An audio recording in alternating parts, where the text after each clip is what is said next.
Welcome to the 2024 St. Joesph Mustangs home opener at the beautiful Phil Welch Stadium, established in 1939. I'm Tyler Raimundo alongside Charlie Marshall, and today we have a matchup between the St. Joesph Mustangs and the Baldwin City Blues. Yeah, it's going to be a good game today. Opening day out here in St. Joseph. A lot of fans, stadium packed. Tyler, we just saw some skydivers flying on a plane. That was something else. I'm telling you what, signing up for this, I had no clue what I was getting into, but I saw skydivers, mascots at FanFest. We had a little home run derby. The vibes here in St. Joseph, Missouri are immaculate. The Mustangs, they do bring the energy. The fans here, it's a packed stadium. A lot of energy. It's going to be a fun one today for sure. All right, yeah, so getting into it, the starting lineup for the Baldwin City Blues, leading off at shortstop is Maverick Rockers. In left field, batting second is Brendan Johnson. Catching is Andrew Brubeck. He's batting third. Kendra Rivero at first base in the cleanup spot. Isaiah Garcia in right field, batting in the 5 spot. Logan Groh at second base, hitting sixth. Quinn Grobel is batting seventh, playing third base. The DH for today is Luis Quimunez. He is batting eighth. And batting ninth is Marquis Williams in center field.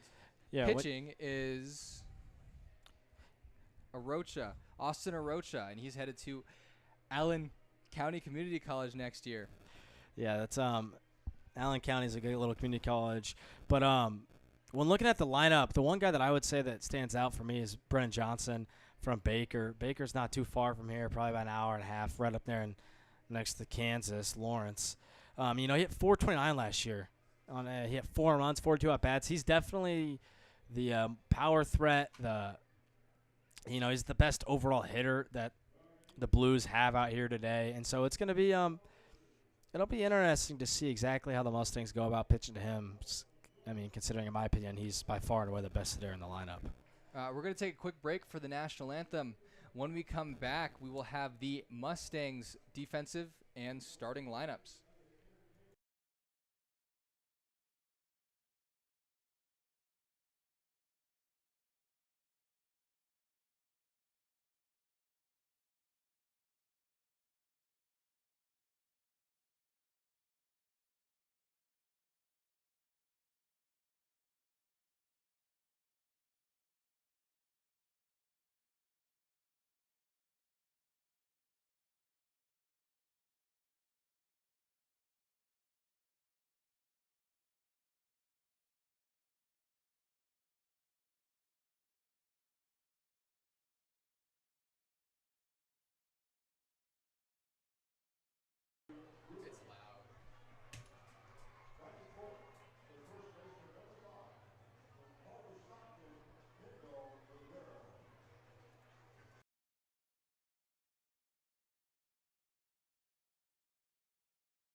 Welcome back to the beautiful confines at Phil Welch Stadium. A little bit of a schedule change. We are getting the St. Joseph starting lineup as we speak, so we'll go ahead and give that to you now. Leading off in left field is Noah Bodenhausen. In right field, batting second, Darius Friedman. Batting third, the shortstop, Carson Schrack. At first base, Jeter Mazwe. DHing for the Mustangs, Ike Book. Batting the sixth spot is the center fielder, Trevor McCullum. Playing third base, batting seventh is Jaden Little. Behind the dish is Dom Felix, batting eighth. And rounding out the starting nine is Truman Bodenhausen in the second base position. Yeah, that's another good lineup for the Mustangs this year. There's definitely going to be a lot of rotating in and out throughout the years. There's still a lot of players. When we were kind of checking out the lineup, we noticed weren't out on the field for the Mustangs, and so it's going to be interesting to see how they get all the position guys equal time this year for sure. Yeah, they do. It's a big roster. A lot of JUCO guys, a lot of D2, a lot of D3, and 6 D1 guys for this Mustangs team. So should be a very exciting season. It looks like now we're finally going to get go to the national anthem. Some national anthem. anthem. We'll be right back and keep it here.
Welcome back to Phil Welch Stadium, home of the St. Joesph Mustangs.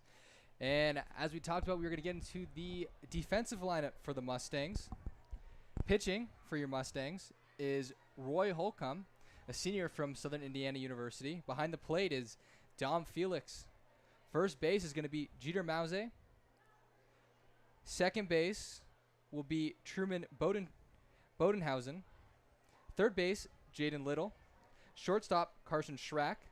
In left field is his brother, Noah Bodenhausen. Center field, Trevor McCullum. And in right field, Darius Freeman. Yeah, I look forward to seeing how the Bodenhausen brothers can, contribute Truman, the younger of the two. He's just a freshman. But both of those brothers, are definitely looking to do damage today. What about you, Tyler? Anyone in the lineup you're kind of looking at? I mean, doing this research, there are some players. Ike Book might be a guy to watch out for. Darius Freeman had a very good year, but the guy to watch is going to be Carson Strack. Yeah, Schrack is he's just finished his sophomore year at Coffeyville Community College, where he had a good year. He had 348, an on-base percentage of 435.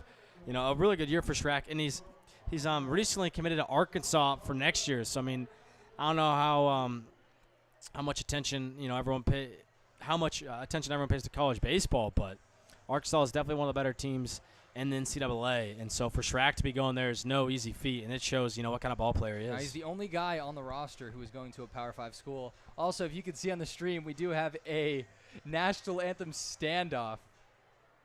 That is going to be Jace Johnson for the St. Joesph Mustangs, and I can't tell the guy on the Baldwin City Blues, but they're still out there as the team takes the field. Wow, game 1, and we're already having the anthem standoffs. That's quite comical. So, Charlie, talk to me about this. We have a bunch of guys who are at different levels of college baseball. Yeah, for sure. What kind of competition do we expect to see in this league? Well, you're going to see, the minimum of talent level out here is, upper D3 and D2 schools. The Mustangs have 33 guys on the roster. 9 of them are committed to Division I schools. Most of them are playing today. But you're going to see a lot of, high-quality baseball, and the amount of fans here shows that in years past they've seen high-quality baseball, and they expect the same thing this year. Yeah, no, definitely. And, the stadium is packed. You can't see this on the live stream, but, there is people filling every seat. There are people down the sides by the party deck. And just the vibe and the crowd, the noise is incredible in St. Joseph, Missouri. Definitely something to look forward to. A little bit more about your pitcher, Roy Holcomb. He was actually a kinesiology major at Southern Indiana University, and he was a dual sport athlete at St. Joseph Central High School. He was a basketball player and baseball player. So he's your starting pitcher today. Anyone else you need to watch out for in the St. Joseph Mustangs? It appears the Mustangs have won the national anthem standoff as home plate umpire, crew chief, he was not having it, and he sent him back to the dugouts, and Jace Johnson on his walk back to There you go. The Mustangs 1-0 already on the season. It is both of their first games today. At the home opener here in St. Joe, so it's the first game for the Mustangs. They haven't played on the road, and for the Blues, they also, they have yet to play, and so they play today. Yeah, last time they played was last year on May 31st, and the Mustangs came out victorious. Yeah, the two of them, played each other. That was the last time, like Tyler just said, they had these two teams matched up. But yeah, let's get into it, Tyler. Here we go. Leading off for the Baldwin City Blues is Maverick Rockers. Holcomb winds and the pitch. First pitch is fouled back. Looked like a fastball. How hard do you think Holcomb's throwing right now? Holcomb's definitely, he's probably, I had to guess, within, the 88 to 90, 92, lower 90 range, I'd say. That one, had some good move on it. Pretty good gas. He is a senior, one of the older guys.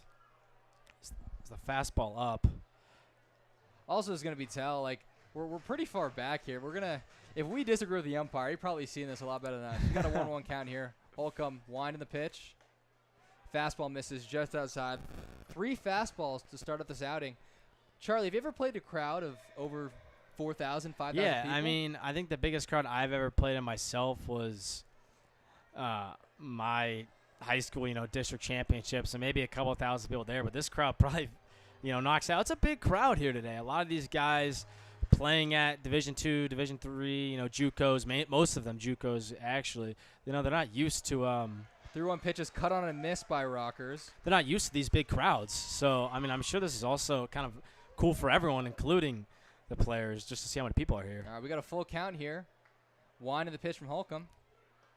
And is taken for strike 3, the first strikeout for the St. Joseph Mustangs in 2024. I think Rockers thought that one was up, but, it doesn't matter because the home plate umpire did not agree, and he's going to enjoy his walk back to the dugout. It's hard to tell from here, but that looked like 6 straight fastballs to start the night for Holcomb as he got the strikeout. Now batting is the left fielder, Brennan Johnson. He comes in at 175 pounds at 5'10", and he's the guy who hit 429 at Baker University last year. As the first pitch is taken, appears to be just outside, given from the young plate umpire. Yeah, I've only seen fastballs so far from Holcomb. I mean, definitely looks like that was the plan, that Holcomb just, wants to attack early on. There we go. Finally get some off speed, but attack early with the fastballs. And that missed where? I think it may be a little low. It's hard to may tell. Have missed down the middle right there. We're a little off to the left side. Pitch from Holcomb, 2-0. Misses up and in. Actually, umpire just signaled 2-1, so the scoreboard is off. I'm assuming that pitch that we thought was down the middle was a strike. So we got a 2-1 I was going to say to Johnson. As Holcomb winds and delivers. Pitch taken just up. A little wild for Holcomb to start the day. Charlie, I know you're a catcher. What would you do to calm your pitcher down, missing a lot of pitches high? Yeah, I mean, it's one of those things. He definitely just needs to stride out a little bit. He needs to sink in. Big crowd. He hasn't, he hasn't played in front of a crowd this big since probably last year when he was playing with the Mustangs. But I don't know if Southern Indiana University draws a crowd of 4,000 fans. I'm not sure. But yeah, I mean, the second full count for Holcomb. That last pitch just caught the outside corner. Here it comes. Fouled off. I didn't hear much lumber on that. I didn't hear anything up here, but everyone seems to be in agreement down there on the field. All right, more importantly, how are we feeling with these lime green jerseys for the Baldwin City Blues? Yeah, I was definitely confused as well when they pulled up. Holcomb's 3-2 delivery. And it's flied out to left field. Bodenhauser's under it, and he makes the catch. We got 2 down. Can of corn out there for Bodenhausen. But yeah, the jerseys kind of threw me off. I don't know about you. When I, game 1 of the schedule, it's the Baldwin City Blues, and I see neon green pull up. I was definitely a little questioning. This reminds me of my Diamond Dynasty team the first day where I didn't feel like changing the jerseys when I went into ranked seasons. Holcomb's first pitch looked like a little slider, missed inside. 1-0 count to the 3-hitter Andrew Brubeck. And he was at Missouri Southern last year. He comes in at a whopping 210 pounds at 5'11". Yeah, big unit. Brubeck fastball swung on a miss on the outside part of the plate. And it's going to be 1-1. 14th pitch of the day coming up here for Holcomb. And the 1-1 delivery on its way. Breaking ball is flared out to shortstop. That's Schrack calling for it, and he makes third catch. A 1-2-3 inning here for Holcomb to start the St. Joseph Mustangs season. As we head into the bottom of the first, we'll be back after a quick break. Keep it here at Phil Welch Stadium.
Welcome back to the friendly confines of Phil Welch Stadium here in St. Joseph, Missouri, home of the St. Joseph Mustangs.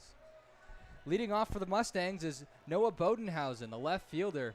And in his 49 games at Northwest Missouri State, he batted .271 with 13 stolen bases. Yeah, Northwest Missouri State's a pretty good school located in Missouri, obviously. It's a nice D2 school, so, those stats, they hold up pretty strong. And pitching for the Baldwin City Blues is Austin Arocha. He's heading to Allen County Community College as the first pitch is flied out to first base. Camped under it is Rivero, and he makes the play. One pitch, one out to start the frame for the Baldwin City Blues. I wonder if the sun got in his way at all, because I don't know about you, it kind of looked like he struggled to really get a read on where that ball was. So what I noticed is the throw back and warm-ups from the catcher to the pitcher, they missed a couple on both teams. So the sun is probably behind home plate in some way, maybe a little bit. It just, I'm sure they're all hurting the right side of the infield. So could be a factor as we get down closer to sunset. Batting now for the Mustangs and taking the first pitch is Darius Friedman for a strike. Is case in point right there, throw back to the pitcher, and he can't handle it. Yeah, that's. I can imagine that being a lasting problem here tonight until the sun sets. I can tell you from firsthand experience, right? You're always taught you have the sunglasses, you have the baseball mitt covering the ball, but when the ball is in the sun, not when it's near the sun, when it's in the sun, there is nothing you can do as an infielder or an outfielder. So that's going to be a problem now and all year. Well, especially as a pitcher, they don't. Then you're not allowed to wear sunglasses on the mound as a pitcher, so it's only going to be only harder for him to catch the ball every time. Keep an eye on with runners on base as Friedman is down quickly 0-2 in the first at bat. Looks like a slider that missed away. Slider didn't slide for Aroche. After Friedman, we got Schrack or shortstop and Jeter Mause, first baseman. Freeman digs in for the 1-2 pitch. And again, misses outside. Looking for a put-away pitch is Arocha. Yeah, Friedman, it's good that he's, working the count a little bit here after the one pitch out from Bodenhausen to start the inning. Doesn't put as much pressure on Schrack to, put a quality at-bat together. Arocha comes set, delivers, and misses outside. Looks like he dropped down on that pitch a little bit. Totally dropped down. That's something a lot of pitchers like to do. You see it less at the professional level, but even in college, at even higher levels in college, a lot of pitchers like to drop down, throw off speeds out of lower arm slots. Mix up some timing too. As 3-2 pitch is swung on and fouled back. Darius Friedman had a very fun season at Northwestern Ohio University. He stole 47 bags last year. 47 bags. You read that right? It's 47. He stole about a bag a game last year. Yeah. So Friedman's able to get on right here. You definitely almost guarantee he's gonna looking to be stealing second base. All right, Rocha comes set for the second 3-2 offering, and that fastball's again fouled straight back. If there was no ceiling right there, I think I had a play on that one. We're not playing banana ball out here though, unfortunately. It is just regular baseball. The antics are great here in St. Joseph. A lot of stuff in between innings, but yeah, we missed the good old horse race in between innings. Can you tell us more about the horse race? As we'll come back as Arocha misses for ball 4. That's a big walk with Freeman walking, getting on first base. The guy with that kind of speed, 47 stolen bases this past year, like Tyler just mentioned. That's one of those guys you hate walking as a pitcher. And so people talk about what it means to steal bases. And contrary to popular belief, it's not on the catcher. It is actually most on the pop time or the hold time from the pitcher. And Arocha right now is probably at a 1.5, 1.6. Anything 1.3 or above is pretty easy to steal on. Coming to bat now is Carson Schrack as he takes a fastball just off the plate. Which is why typically we see pitchers, when runners get on base, incorporate the slide step and just quicker movements to home. That way they're able to give their catcher a better chance, because obviously it does come to the catcher too. It's a group effort out there trying to, as Freeman takes off. And it's thrown into center field. He's looking for 3. Might have been some interference at shortstop. Yeah, we have interference. And he gets in anyway. Stealing second and advancing to third is Freeman, as Carson Schrack now has a 1-1 count. And looking for the first RBI for the Mustangs. Yeah, the umpire signals interference. It doesn't end up mattering, but let's say Freeman was to get thrown out at third base. He would have been safe either way due to the shortstop for the Blues kind of, getting in his way, not allowing Freeman a great opportunity at the bag. So now a really good opportunity for the Mustangs, Tyler. One out, your best hitter at the plate, guy on third base. Yeah, the Arkansas commit got a 1-1 count, 1 on, 1 out, and a 1-1 count as Arocha winds and fires, and that ball's driven into the gap in right center field. Freeman will score early. He's taking a big turn, and holding up at first is Schrack as the Mustangs jump out to an early 1-0 lead. You love to see that.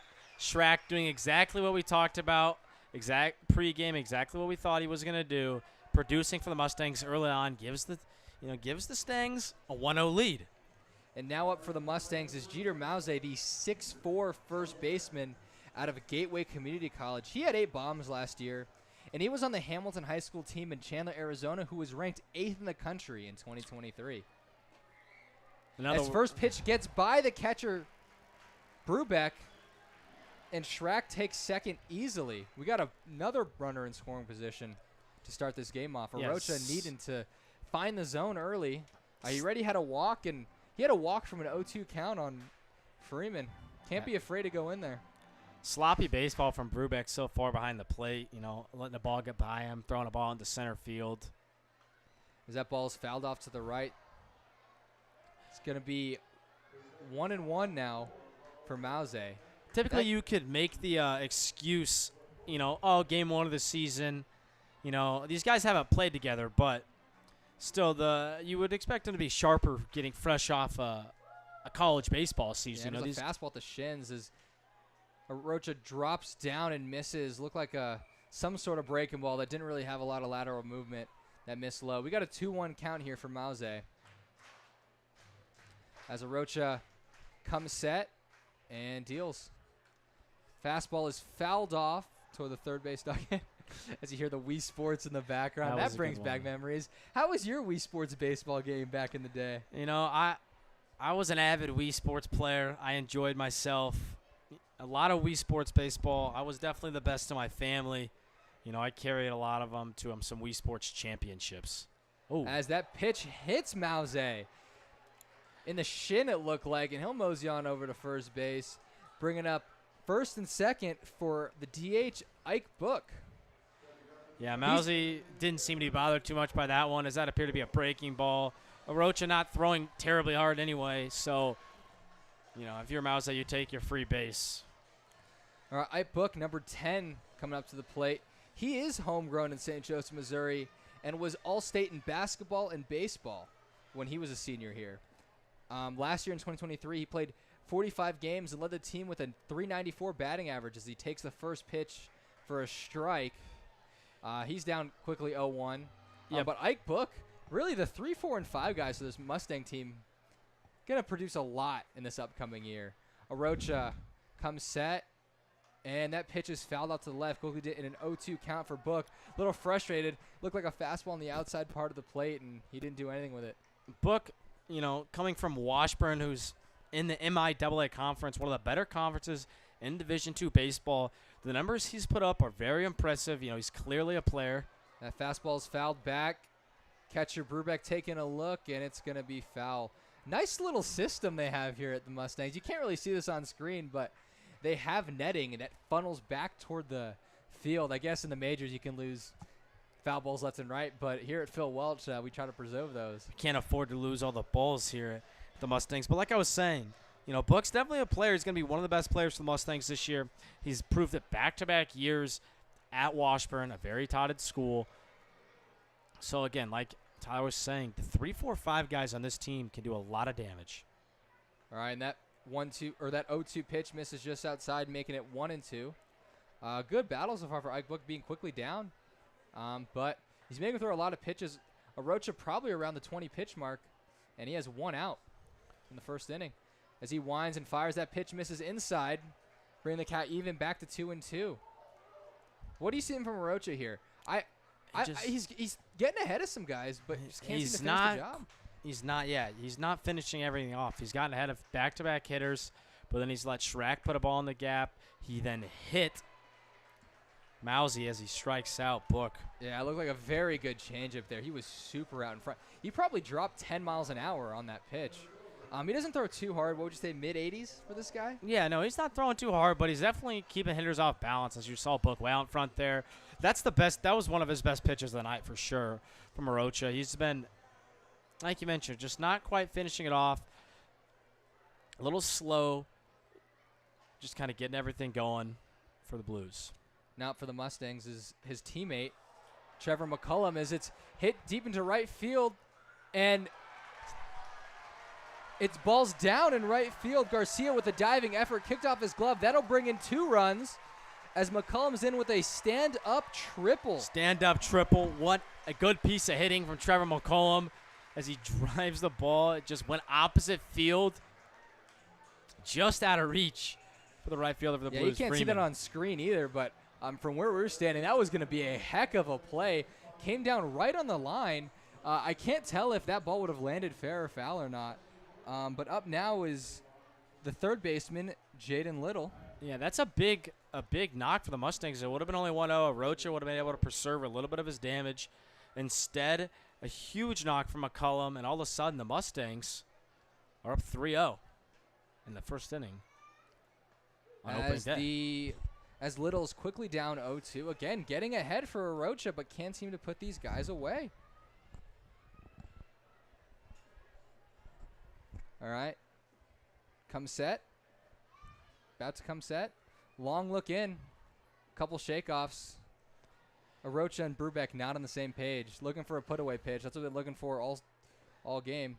Little had a outstanding 1061 OPS last season as he hits a fly ball to center field. Williams camped under it, and that will be the third out, but not before a 3-spot in the first inning for the Mustangs. Great start to the home opener as we got a 2-run triple from Trevor McCullum and an RBI single from Connor Schrack. 3-0 Mustangs. We head to the top of the second. We'll be right back at Phil Welch Stadium.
Welcome back to Phil Welch Stadium.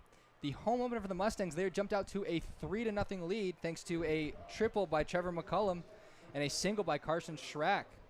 Digging in for the Baldwin City Blues is Kendall Rivero, the first baseman. The last time I saw Rivero, he was battling the sun at first base, making a play in foul territory. Now he's taking ball 1. Looks like a fastball missed just up, maybe a tad out as well. Holcomb looked pretty good to start out that first inning. What did you think? Yeah, he looked way better, better than I expected. Throwing, pretty hard. He didn't showcase a lot of off speed, but he did. He looked dominant with the fastball, and there were really no barrels at all in the first frame, so no need to switch it up here. Let's see, what Holcomb does. That ball is fouled back. It's going to be a 2-1 count. Rivera still in the driver's seat. Yeah, so a lot of fastballs, and looks like he throws pretty hard with good backspin. Probably going to see a lot of fly balls. He's going to look up in the zone. When you do have a lot of spin on that fastball, balls technically tend to stay up rather than meet the barrel. So he's going to look to get a lot of pop-up outs, a lot of strikeouts. As that was swung on and missed by Rivera. 2-2 count for Holcomb. It almost gives a rising effect, would you say, Tyler? Kind of like a lot of guys in the big leagues are able to get that good backspin, and that's a reason that their fastballs are so good. Not because of how hard they throw, but because of how much they spin, and it gives it almost kind of messes with the mind of the hitter. It makes them think the ball is going to rise, and they swing under the ball a lot. Holcomb delivers a 3-2, and it is swung on and missed, swung under it again, just like we talked about. Mostly fastballs from Holcomb, but I mean, hey, if they can't hit it. And no reason to switch off it as Rivera kind of smirked on his way back to the dugout. Maybe wondering to himself, how did I miss that one, as he swung right through it. But, I mean, that's just what we're talking about, that fastball, a lot of backspin on your ball, and you're going to get a lot of looks like that. Digging in with the pink bat is the right fielder Isaiah Garcia as he takes a fastball up. He is from Round Rock, Texas. The cool thing about both these teams is there is a lot of geographical differences. I see guys from Arizona, as that pitch is fouled off to the left side, guys from Arizona, guys from Texas, guys from Missouri, Kansas, Oklahoma, you name it. Everyone is coming out to St. Joseph, Missouri this summer. Yeah, I mean, it's part of the Mink League for the Mustangs. It's the Baldwin City Blues are in the Mid-Plains League. As that pitch is lined over the shortstop. There goes the no-hitter. Track, and there goes the no-hitter. Single to start out the Blues in the hit column, as that was a single to left field, bringing up the second baseman, Logan Groh. But like I was mentioning, the Mid-Plains, two different leagues that the Mustangs and the Blues are a part of. You're going to see that a lot this year. The Mustangs don't only play teams in the Mink League, as well as the Blues not only playing teams in the Mid-Plains League. It's just a bunch of college teams that are put together for the summer. And, the more they play, the better they get. So if you're the Mustangs, catches the outside corner on a fastball. For the Getting the count to 0-1. For the Mustangs, you might as well play as many games as possible. Here we go. Holcomb look to first.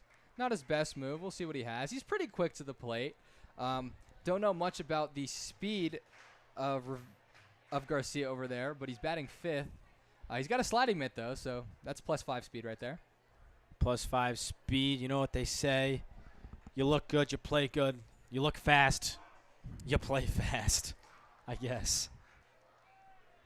How do you feel about the sliding mitt, Tyler? It's become a very big part of the baseball game now. So I used it right there. So the sliding mitt, I used it. You're an avid slide mitter. I used it in JUCO. I used it in club ball last year. I always said I wouldn't. I thought they looked stupid. I thought they looked like oven mitts. And if you're sliding head first, though, it does protect the fingers. He takes the 1-1 offering for a strike, 1-2, as Holcomb's now in the driver's seat on Groh. Groh is from Gardner, Kansas. It's funny, I keep saying all these Kansas names. I'm from California, and I couldn't tell you where that is on a map. I'm sure you could. Yeah, I'm definitely a little bit more familiar with the Midwest area. The ball is lined to shortstop, and is he getting doubled up at first? I don't really know what Garcia was doing at first base. Yeah, Garcia. It's one thing, he didn't commit to go to second, and he also didn't go back to first on a line drive. I think we're going to rule that as a line drive in the books, and it's going to be a line drive double play. That's exactly what it's going to be. I think Garcia, off the bat, broke to second. You're supposed to freeze on the line drive, but, he opted to kind of take off, and by the time he realized it was caught, I think his best hope was, well, maybe the umpire will say, it bounced, because it was a close play. So I think Garcia was hopeful for that, but that wasn't the case. We'll return in the bottom of the second with the Mustangs still leading 3-0.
Welcome back to Phil Welch Stadium as he just had a celebrity sighting. Captain Hook and Peter Pan making an appearance to St. Joseph, Missouri. Digging in now for the Mustangs is the catcher Dom Felix. And Dom is from Arizona, Tucson, Arizona. And he hopes to be a firefighter after college. That ball is lined down the left field line, past the diving Grobel as he takes a turn and stays at first. Is Felix, and a quick one-pitch single. He got a little tripped up. We almost had to watch out for a potential banana peel slip up around first base, but he gathered his feet just enough to get back to the back. Yeah, I wonder if Peter Pan had anything to do with that. Digging in now is the 9 batter for the Mustangs, Truman Bodenhausen. Yeah, we saw Bodenhausen, the older one, start the game off with the fly out on the first pitch. As he takes the first pitch in the dirt. Good block there by Brubeck. But yeah, no, he is the brother. So actually, because he's the 9-hitter, we got back-to-back Bodenhausen brothers for the Mustangs. There's a lot you could do with that name, the Bodenhausen Bros. That's maybe we'll take a little bit of time off there to come up with a good name for the two of them. I don't know if I like that one, but there's got to be something there. Anyway, Truman Bodenhausen in the driver's seat up 2-0. Salving up there as Arocha winds and delivers, and that ball gets away from Brubeck. Sprays. He might take a look at third. He does not. Felix will score that a wild pitch for Arocha as a 3-0 count for Truman. And it's the Mink League. It's summer ball. It's the St. Joseph Mustangs. Let the guy swing it. Yep, I agree. Let's see. Let's see what Bodenhausen can do. He is quick. He's very fast. We mentioned Freeman earlier and his wheels and his stolen bases, but how about as ball Bodenhausen? But how about Bodenhausen? Also a quick guy. Now he is now behind Felix, who obviously isn't the fastest, as we've already seen a couple times his ability to maybe not showcase his speed.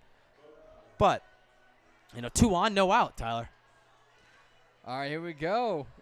First and second, no out for Noah Bodenhausen. He popped out to third. Looks like he just missed it his last AB. Popped up to first. Must be a tad late on it. Gotta get adjusted to the backdrop at Phil Welch as he drops down, and there's another wild pitch from Arocha. The second one this inning and the third one overall. It makes you wonder what exactly is going on because at this level of baseball, you shouldn't have 4, wild pitches, pass balls, whatever you want to call it.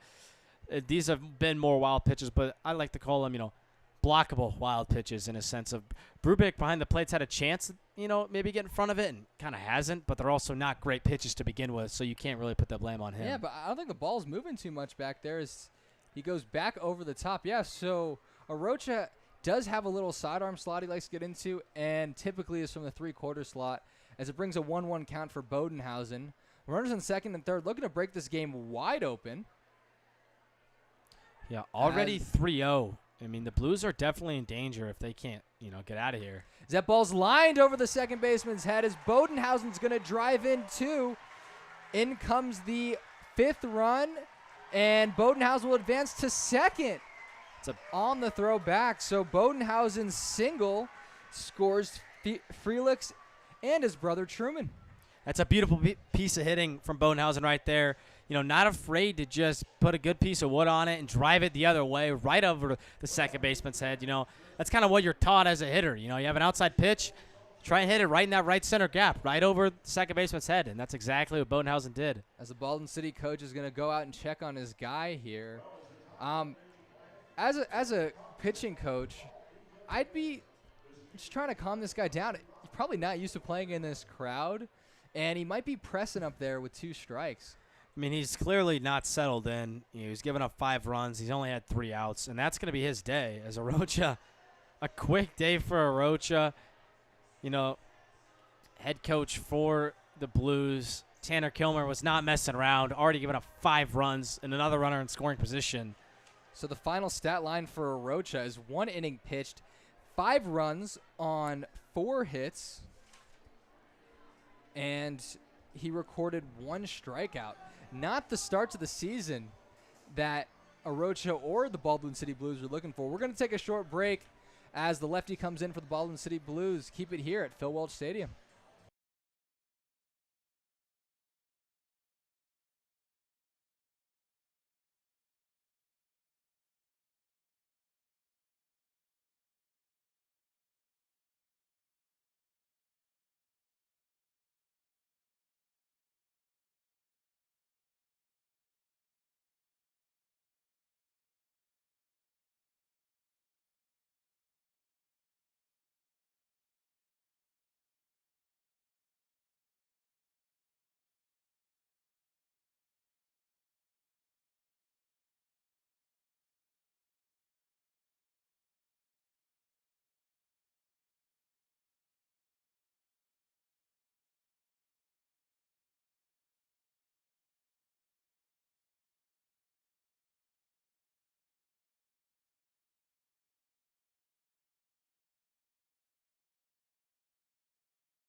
Welcome back to the Mustangs home opener. I'm Todd Bermuda with Charlie Marshall.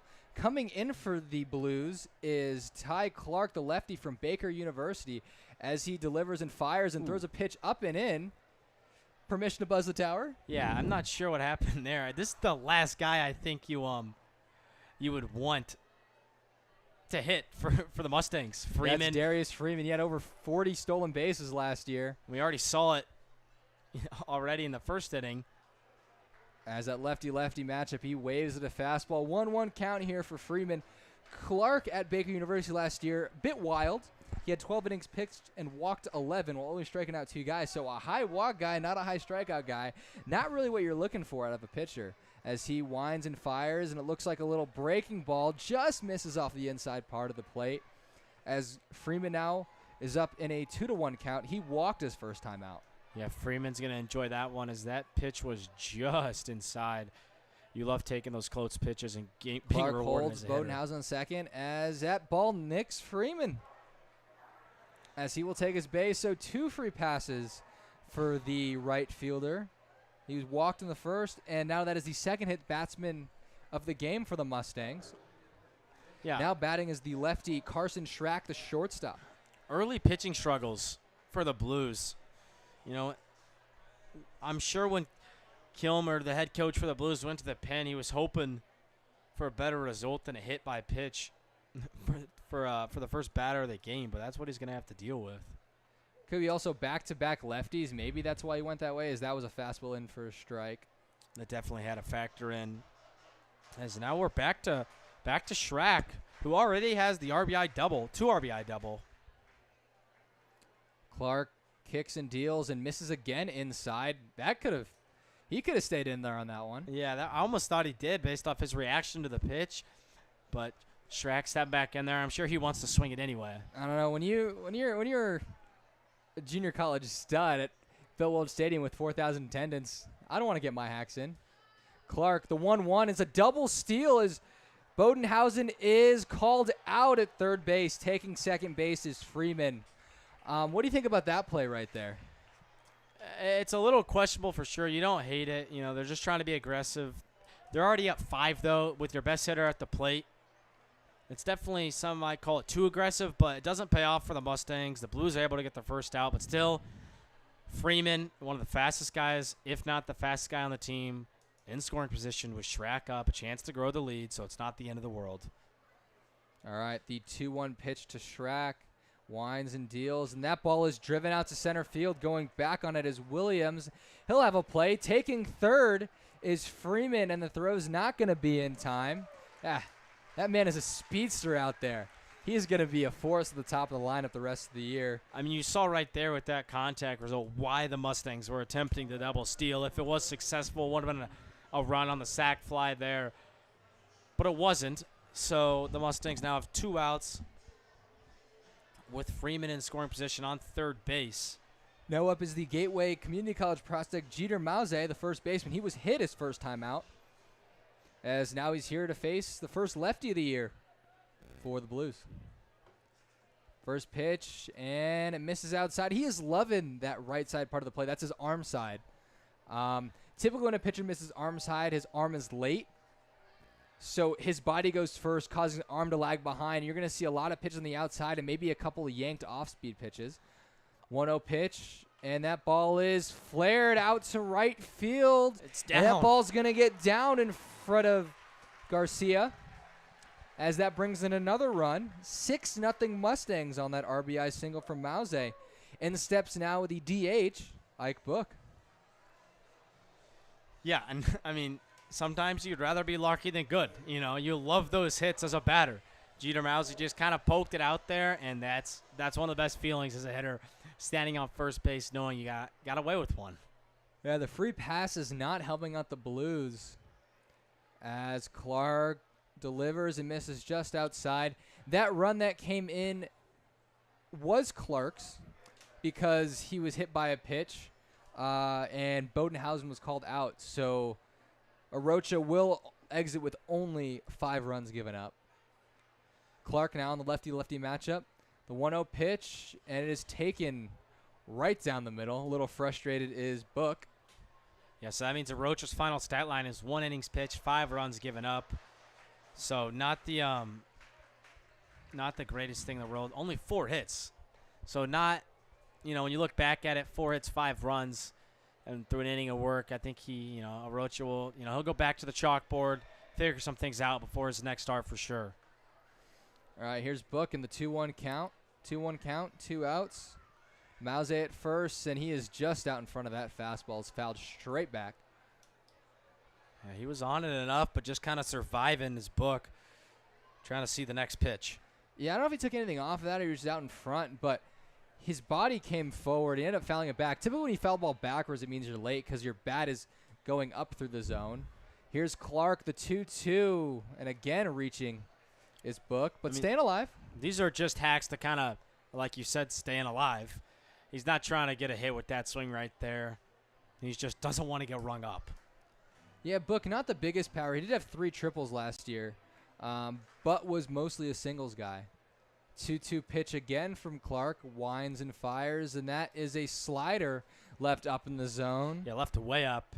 If that was a little lower, it could have been a problem for Clark on the mound, but Book saw that pitch really well, left it way above his head. Mause going to get a head start at first as he's off on the 3-2 pitch and swung on and missed his Book. Clark works out of a jam, but not before 3 more runs come across for the Mustangs, as it's going to be 6-0 going into the top of the 3rd inning. Keep it here, Phil Welch Stadium.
Welcome back to Phil Welch Stadium as the Mustangs are out to a 6-0 lead.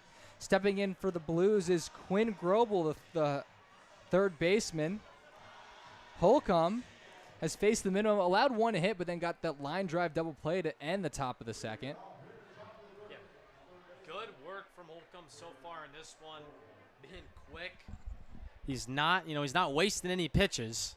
Straight at the hitters, and he's getting great results. His first pitch is swung on and missed. Yeah, so the batter now, Grobel, he attended Blue Valley North in Kansas. I couldn't tell you what that is. Charlie, can you tell me where that is? Yeah, Blue Valley North is right next to the it's on the very east part of Kansas, pretty close to, not too far from St. Joe, maybe about an hour away. But so he's probably familiar with the town of St. Joe, Missouri, and the Mustangs. A little bit. Fastball caught the outside as the 0-2 pitch is fouled back. So Holcomb thrown 3 straight fastballs to this guy. He was on that last one. You think he breaks out something off speed, or do you think We've he stays hard? got to see something here. You would venture to guess we're going to see a breaker of some sort right here, but only time will tell.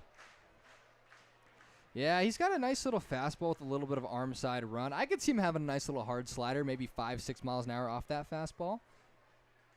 As Holcomb comes set, batter's ready, winds and fires. As the fastball is swung and missed on by Grobel. That is going to be the 3rd strikeout for Holcomb. Holcomb not messing around. You know, when everyone's thinking off speed, sometimes that's the perfect time to go fastball, and that's exactly what Holcomb did. Blew it right by him. That's what I remember. Charlie Marshall was catching me in our club ball regional. I shook off a curveball to throw a fastball, and the batter wasn't looking for it. Got him strike 3 as he gets ahead of the next batter at 0-1. As Luis Comunez, the DH, steps in. And the next pitch is taken high. Comunez is headed to Allen County Community College. So is the on-deck batter Marquis Williams and the starting pitcher for the Blues, Austin Rocha, all going to Allen County Community College. That ball is fouled off to the right side. It's going to be a 1-2 count here for Holcomb, looking for his 4th strikeout of the day, and he's only through 2 1/3 innings.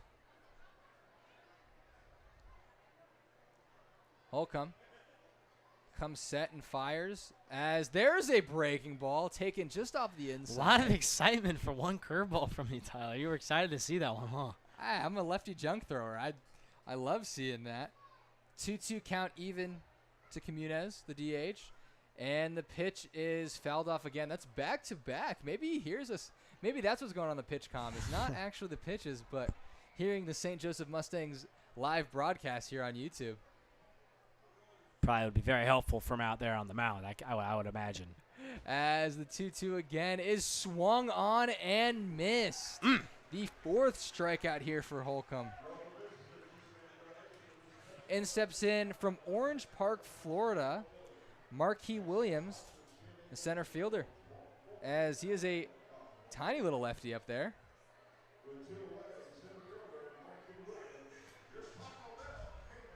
We were watching Williams take his BP. He actually showcased a decent amount of pops. That's a good-looking swing. He's a smaller guy. Doesn't look like he could hit the ball well, but he was going gap to gap. You know, imagine he would be a gap-to-gap hitter relying on his speed. And this is fouled back. So I don't know if you guys can hear this, and I learned this story with my host family as there's an 0-2 count. So they're yelling taco right now. So every player one player on the opposing team every game is the taco player, and if he strikes out, one of the sections gets a free taco. That's what you're hearing right now is the 0-2 pitch is taken just off the plate. Yeah, so there's 3 sections out here at Phil Welch Stadium, and they pick a random section to get a free taco every time the taco player strikes out. Also, 3 strikeouts means the entire stadium's getting, as the 1-2 pitch is a curveball missing just outside. I don't know how I'd feel up there on an 0-2 count. Would not want to be the taco hitter. And here's the thing. This is only the first strikeout. If this guy strikes out again, more tacos. All of a sudden, the whole stadium's getting into that fastball misses just down. I want to see a taco. Do us broadcasters get it too? You know, I really hope. I'm gonna get a taco here after this pitch from Holcomb. Here we go. The full count pitch from Holcomb is No. Oh, wow. The entire stadium, the entire crowd thought that was strike 3. But no taco for them as Williams takes first base. And that flips the lineup over to the shortstop, Maverick Rockers. Yeah, disappointing for all of Phil Welch here. No taco as Williams ends up on first base. Yeah, Maverick Rocker, we didn't really talk about him too much in his first at-bat, as we're still not going to talk about him because he rudely interrupted me by grounding out to the pitcher, Holcomb. As that's going to go down to a 1-3 to end the third inning, and not before the second base runner of the Blues gets on, but Holcomb dealing through 3 innings. Keep it here at Phil Welch Stadium, 6-0 Mustangs.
Welcome back to the friendly confines at Phil Welch Stadium. I'm Tyler Bermundo here with Charlie Marshall. And there's a new pitcher out there for the Blues. This is Preston Golden, who's at Barton County Community College. Last year, went 4-1 with a save on 24 innings pitched and started a 6 ERA. Golden is a big right-hander, standing at 6'4", 205 pounds, as he is slated to face Trevor McCullum, who hit that 2-run triple in the first inning. As he winds and fires, got a little more juice on his fastball than the first couple of guys. He's probably might be touching 90, probably the upper 8s. Definitely. He's got some good from that. You know, he's a bigger guy like you just mentioned. He's also has a closed pitching stance. I wonder how you feel about that as a pitcher yourself. As that ball's aligned to second base, but Groh is there for the easy first out. But talking about being closed off the mound, so I think it can influence to stay closed on your front side and hide the ball very well. He doesn't really cross over either, but it can be a good way to deceive the hitter. Now up is the third baseman, Jaden Little. He flied out to center field last time. That's 2 barrels from McCullum. This one, you know, not as good as his last 2-out, 2 RBI triple, but 2 hard hit balls. McCullum's feeling good as another ball squirts away from Brubeck. Yeah, it's going to be a fastball missed low. No one on, so it doesn't really matter. But, yeah, Brubeck kind of let that one go. Golden, talking about him, being 6'4", comes in at a lower odds. There's a ground ball back to Golden, speaking of the devil, and he makes play at first. But he's pretty tall, doesn't have the highest arm slot, but still coming in from just a different window can be very deceptive to the hitters.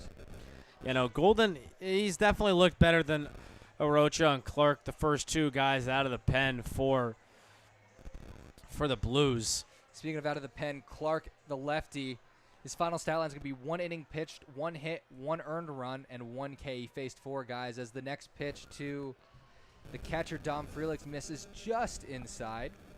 Frelix, one of the last guys who was added to the Mustangs, as he wasn't even on the official roster at first. Had to do some additional digging to find out exactly who he is. As the next pitch looks like maybe a cutter, called the strike. Probably caught Frelix by surprise. That ball was above the belt. Got a 1-1 count here to Frelix. Yeah, Golden at least pitching with some confidence here, going right after guys. That pitch misses down and away. Golden's trying to go out there and have the first, 1, 2, 3, 3 up, 3 down inning for the Blues. As they're clapping the hands here.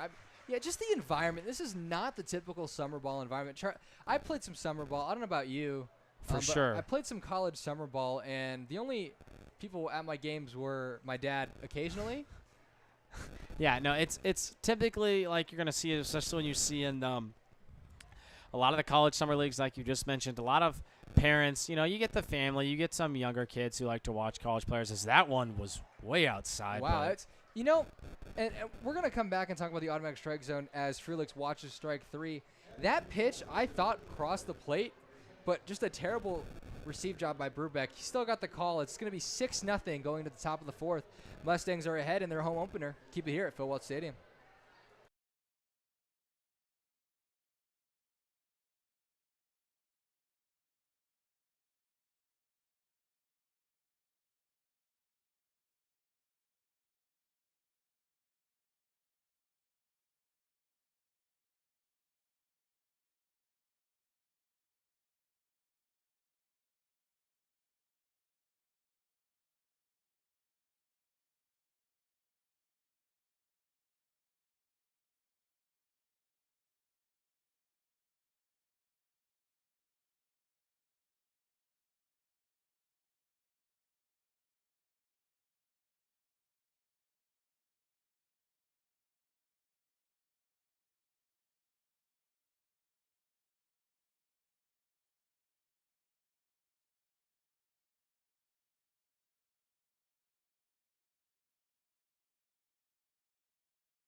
Welcome back to the Phil Welch Stadium, home of the St. Joesph Mustangs. As you saw the official St. Joesph Mustangs car driving around the field. Man, he's driving better than I was on the golf course today. Yeah, me and Tyler we were sitting in here looking around at our sheets, talking. All of a sudden, we hear some honking, and we look up, and we were like, what is going on There's at least there? 16 kids in that car. That was a packed car. I'd be concerned if there's 16 kids in another car, but it's the St. Joseph Mustangs car, so we're okay out here.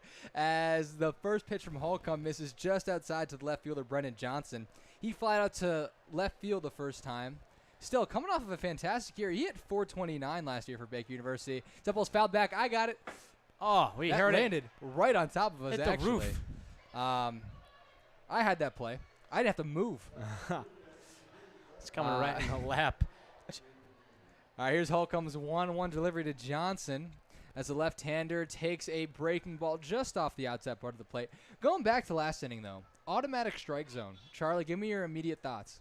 It's definitely something that has been talked about That one's As that ball's crushed. lined out to deep right center field. The speedster Freeman is there to make the play. Depth perception in the booth is hard. I thought that ball was I thought headed that was for a the gapper. wall. We both did.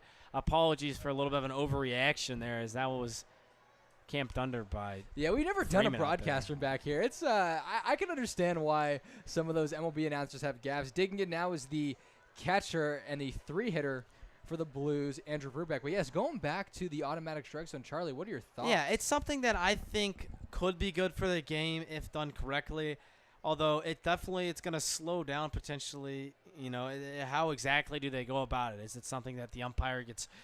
They tell the umpire, you know, he has an earpiece, or is it something where the hitter and catcher can challenge the pitch? You know, we've seen it all in the minor leagues, and me personally, I like the. That ball's lined out to right center field. Center fielder McCullough makes a diving play, and there's going to be 2 outs now for the Mustangs. 2 gap shots, but I got to finish this up. We're about to be through the whole inning. I think in general, umpires are the way to go. It might be a take that is a little old-fashioned, but I just like, you know, it's part of the game. What about you? So as Kendall Rivera steps in, the first baseman, I actually have a very strong stance on this, and I cannot stand the automatic strike zone for a couple reasons. One side note is umpires have gotten way better over the last 10, For 15 sure. years.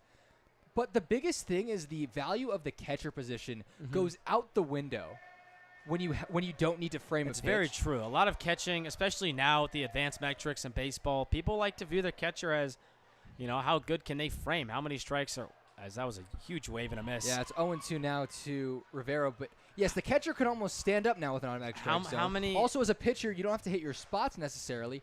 The other thing I'm going to say is if a catcher can stand up, stolen bases are going to go down because it's going to be much easier to make that throw to second base pop times. Yeah, it's going to be interesting. They're going to have to do a lot of kinks to it if it was ever to come to professional baseball in the major leagues. But, again, I think we both are on the same side of it.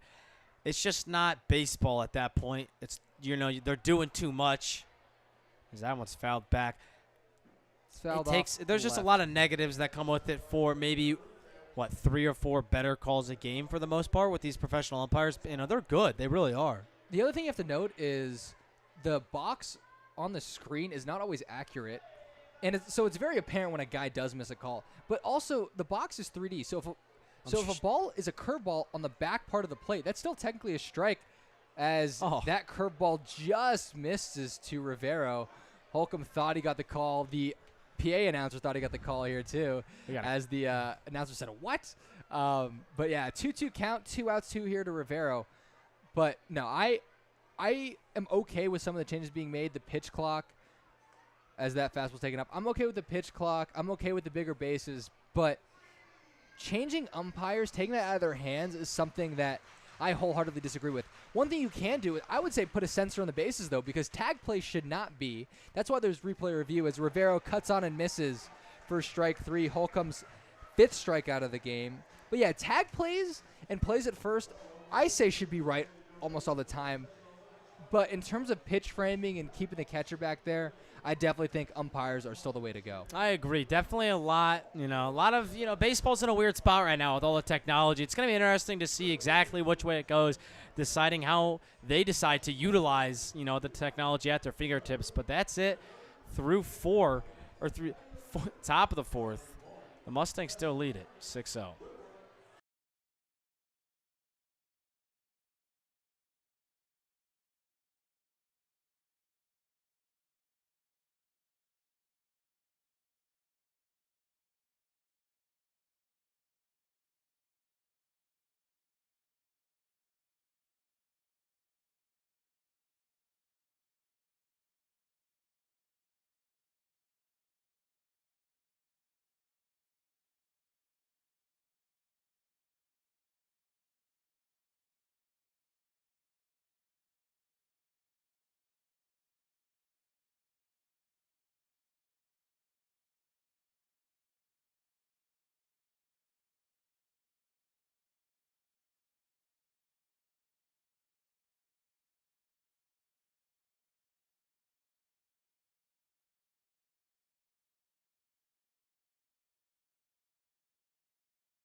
Welcome back to Phil Welch Stadium, home of the St. Joesph Mustangs. The Mustangs are holding on to a commanding lead, 6-0. And this is a fun one. Not Baker University. We'll get to Baker. The Baldwin City Blues have another pitcher on the mound after Golden's one-inning performance with 1 K and no runners left on. This is the second guy from Baker University who is 6'4" and 215 pounds. Yeah. Pitching now for the Blues is Eric Kelly. And he is from San Diego, California, San Diego Community College, first 2 years. And he finds himself as Baker as the leadoff man for the Mustangs. Truman Bodenhausen bunts and is thrown out at first. Good play there from Brubeck. We've kind of, hated on him a little tonight, but that was, a great play. That's a tough play for a catcher to make. He's throwing off balance, but almost a perfect bunt. And a nice play. Yeah, I was kind of looking at my notes and stuff, but sounded like it was a good play. Stepping in now is the leadoff man for the Mustangs, Noah Bodenhausen. He is 1 for 2 on the day with a single and 2 RBIs as he takes a breaking ball in there for a strike. Good pitch to start from Keller.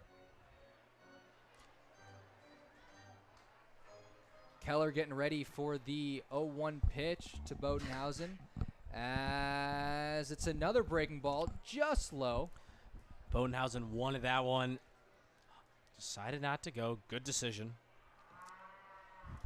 Man, just sitting in the stadium and hearing all the sounds, it's so different to what I'm used to as the 1-1 pitch is taken just outside. Bodenhausen now in the driver's seat, 2-0. Or 2-1.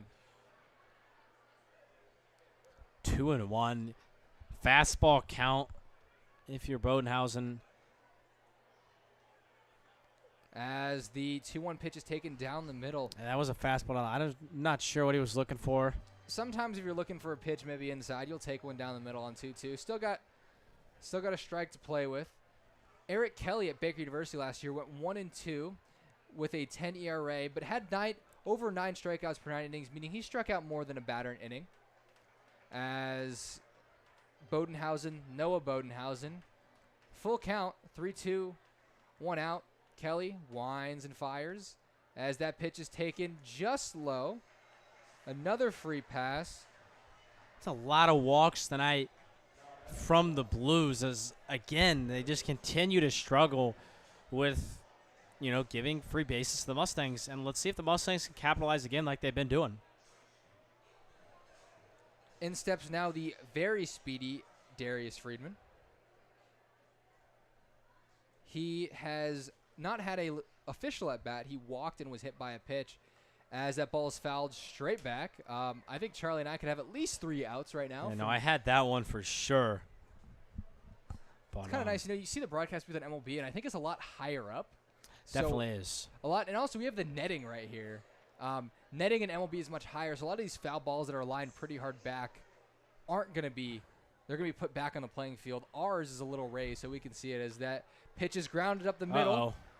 That is rockers to the first baseman, Rivero, and he is safe at first. Yeah. That'll go down as a fielder's choice, rockers to Grow, but it cannot get the out at first. It's going to be 2 outs, bringing up the 3-hitter, Carson Schrack for the Mustangs. Schrack, 2 hard hit balls already today. One of them was a fly out, the other being the big double in the first inning.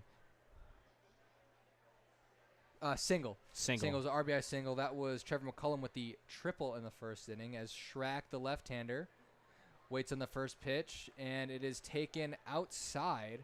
Again, I can't tell. One, the catcher's blocking my view, and I can't tell how far outside these are missing. What do you see, Charlie? No, he's all around the zone right now. That pitch just outside. Looks over to first. Freeman not going in there that time. Definitely could be looking. I'm looking down. You can't see this on your screen, but there is a hot dog and ketchup out behind the bleachers. Talking to a young fan out there. I could go for a hot dog right now. I didn't really eat before this. As Freeman takes off for second base, the throw was in time. Interesting decision from shortstop over there.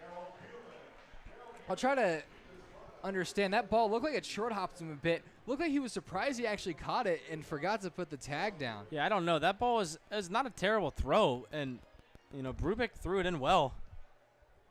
A good dig. Again, I thought the tag was going to go down. I thought we might see Freeman get thrown out for the first time on the year. He's got a big league at second. I would not be surprised if he takes it on the next pitch, but that ball's ground to short. Rockers makes the easy play, and the second straight inning for the Mustangs not to score. It's going to be 6-0 going into the top of the fifth. Keep it here at Phil Welch Stadium.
Welcome back to the beautiful Phil Welch Stadium here in St. Joseph, Missouri. The Mustangs currently lead 6-0 headed to the top of the fifth.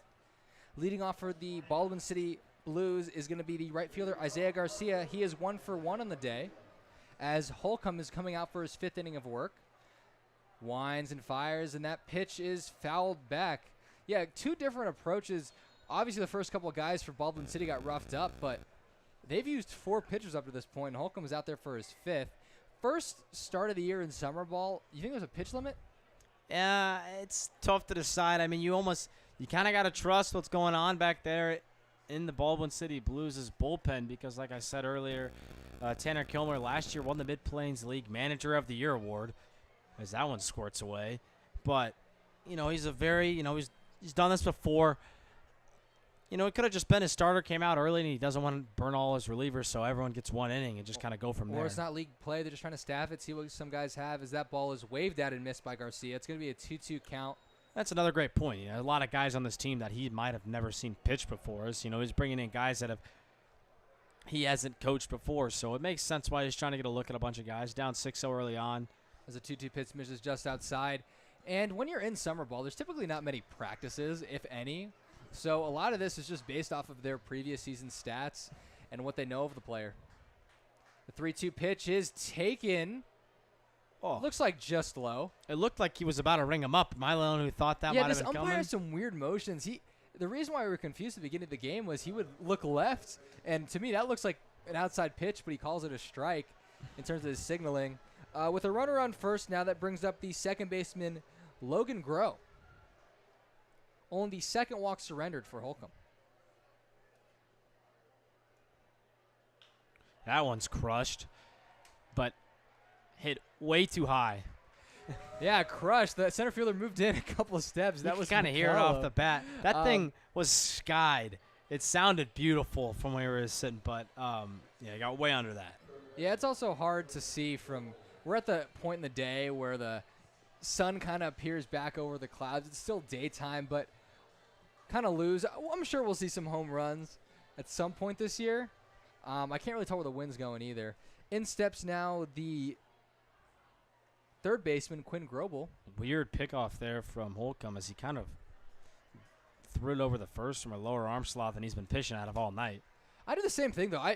I used to have issues throwing the ball in the infield, and when my coach told me to throw a sidearm off the mound, and I kind of strayed away from it pitching-wise, I stayed with the sidearm arm slot. A lot of pitchers tend to overthink throws. That's why you see guys like John Lester in the MLB, but many pitchers in college, too, that they have a tough time throwing to bases simply because they throw from a short distance to the mound as hard as they can, and the minute they have time to gather themselves and throw, they try to baby it, and it just leads to a lot of mishap.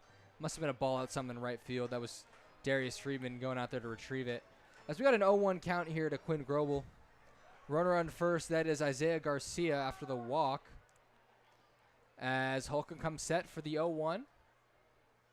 Kicks and deals, and that is a breaking ball. Just up. Missing just high. Looked like a pretty good pitch to me. You know what they say. It looked great from here. Yes, and this is Grobel Kent Tenning, Blue Valley North.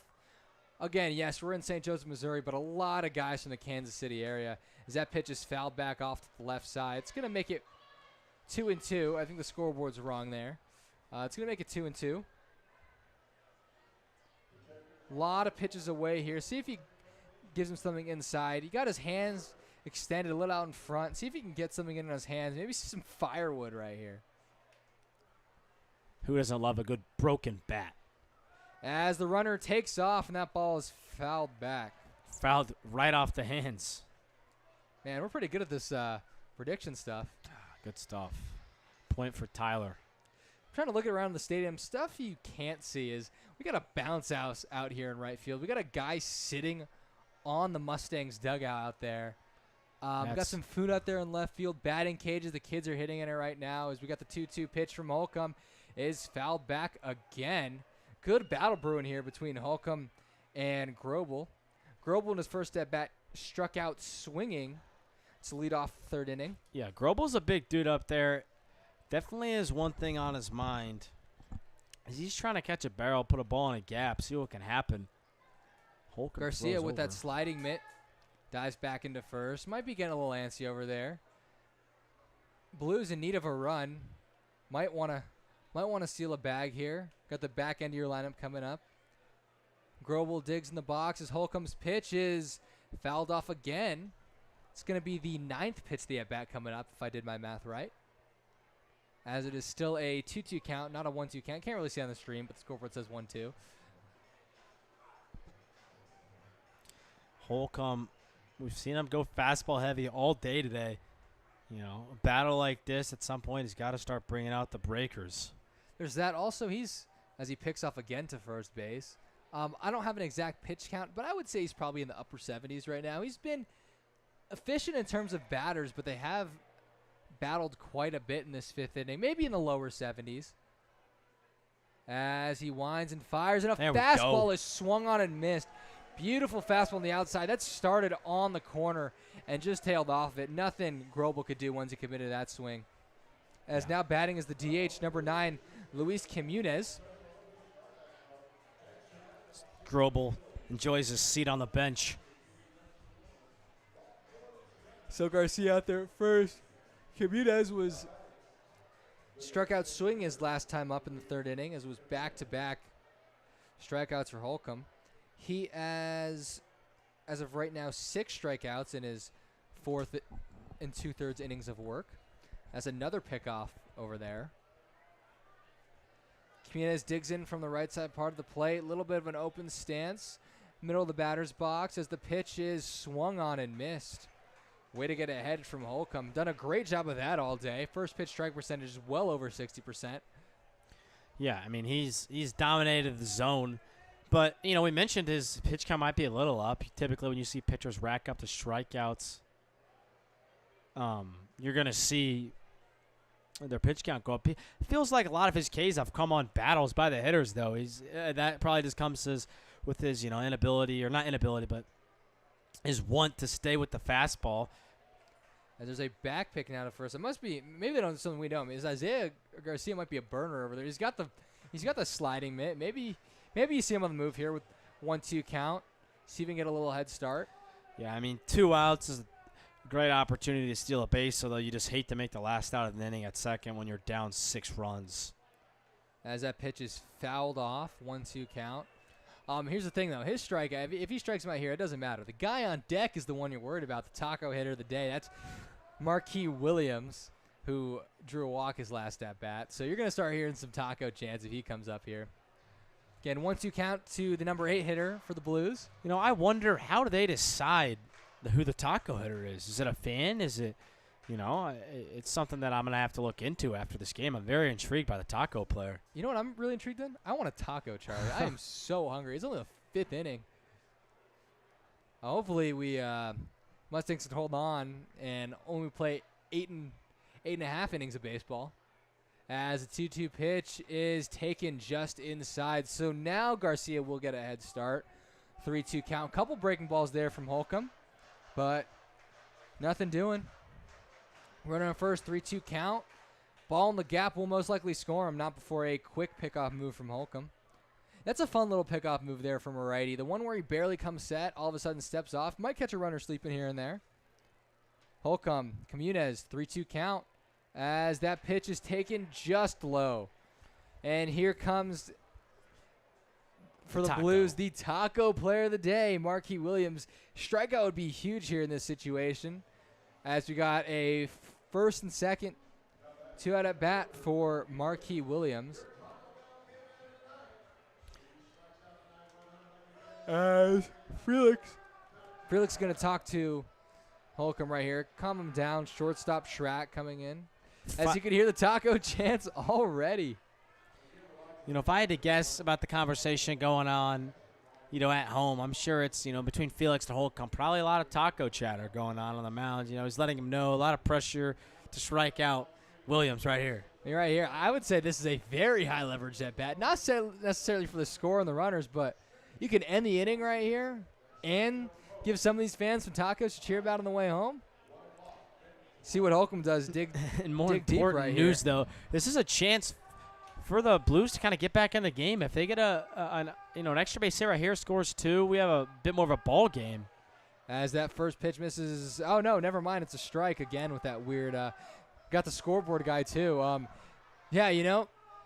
It's important. It is important for the Blues, but I really don't care. I want to see some ground beef in the stands right now. As the 0-1 pitch is fouled off to the side.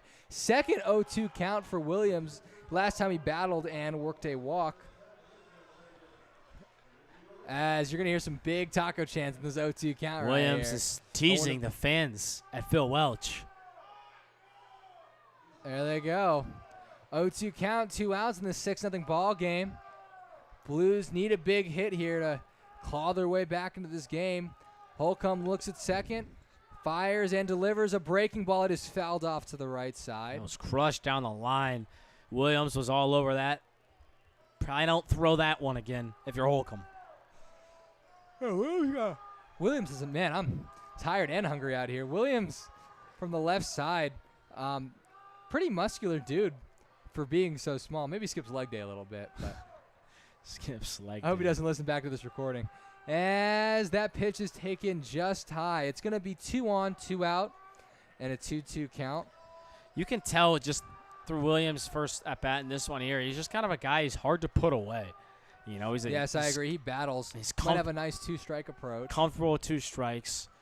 Able to foul off some pitches and just kind of barrel up the ball. That's probably his approach up there. Holcomb needing 1 more out to be qualified for the win as that ball's lined up the middle. Second baseman Bodenhausen is there. What a play. And he goes the short way to second base to get the running Grobel. Or sorry, that is Comunez at second base.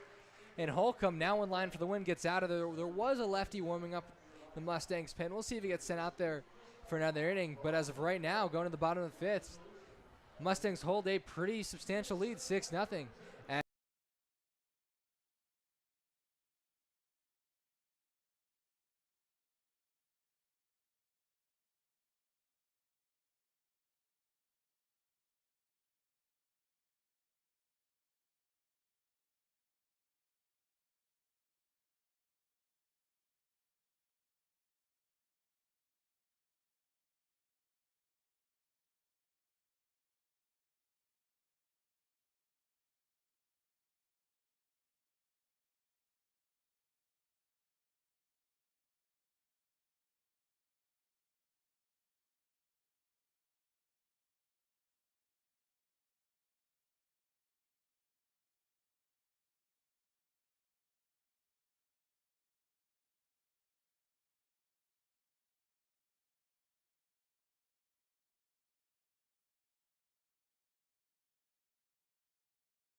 Welcome back to St. Joseph Mustangs baseball here at Phil Welch Stadium. Leading off for the Mustangs is Jeter Mousey, the first baseman, as we have a new pitcher for the Blues. Sounds like a recurring theme here today, as that is Taylor Polinsky from Allen County Community College. A lot of Allen County Community College guys and a lot of Baker University guys here for this Baldwin City Blues team. Those are both schools located in Kansas. I've had the privilege of playing at both of them. As that one is popped up to the second baseman Grove, and that is an easy out. But yeah, both these schools, they're good colleges. A lot of people go to these two colleges to play sports. So no surprising that we're seeing a lot of players on the Baldwin City Blues. Setting up now is the DH Ike Book. As Book takes a pitch for a strike up and away. So funky delivery here for Polinsky. Little sidearm arm slot. Probably not throwing much more than 81, 82, but it's definitely even less than that. Probably in the upper 70s.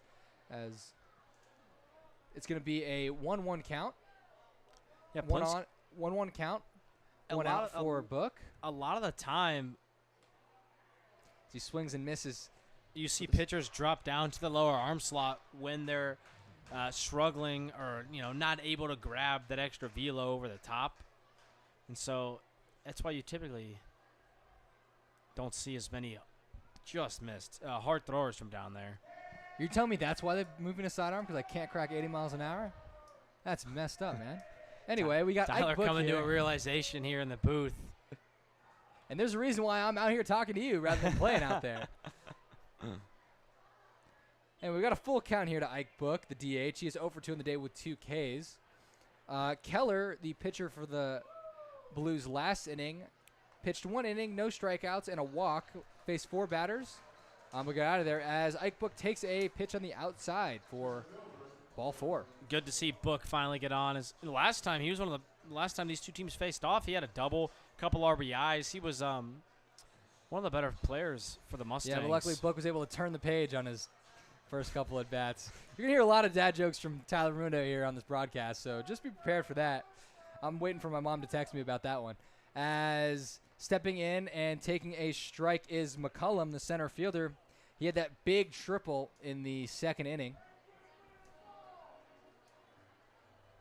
And that one really got the scoring going for the Mustangs. As off goes Book. Throw down to second base. Almost destroys Polinsky on the mound. Yeah, Polinsky heads up. Watch out a little bit. He almost got drilled. But the ball was headhunting for him. It's going to be a 1-1 count here, McCullum, with 1 out, runner on second. Hopefully to put the Mustangs back in the score column. They haven't scored since the second inning. Here's Polinsky's funky sidearm delivery, and it misses just outside. Good work back there by Brubeck.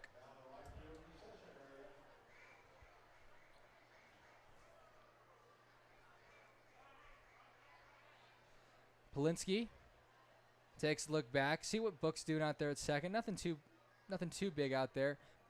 As he takes another ball 4. 2 walks. It's back-to-back walks there for Polinsky. Kind of not the start I think Polinsky was looking for. Especially after a 3-pitch out to Jeter to start the inning. Coming up now is the third baseman for the Mustangs, Jaden Little.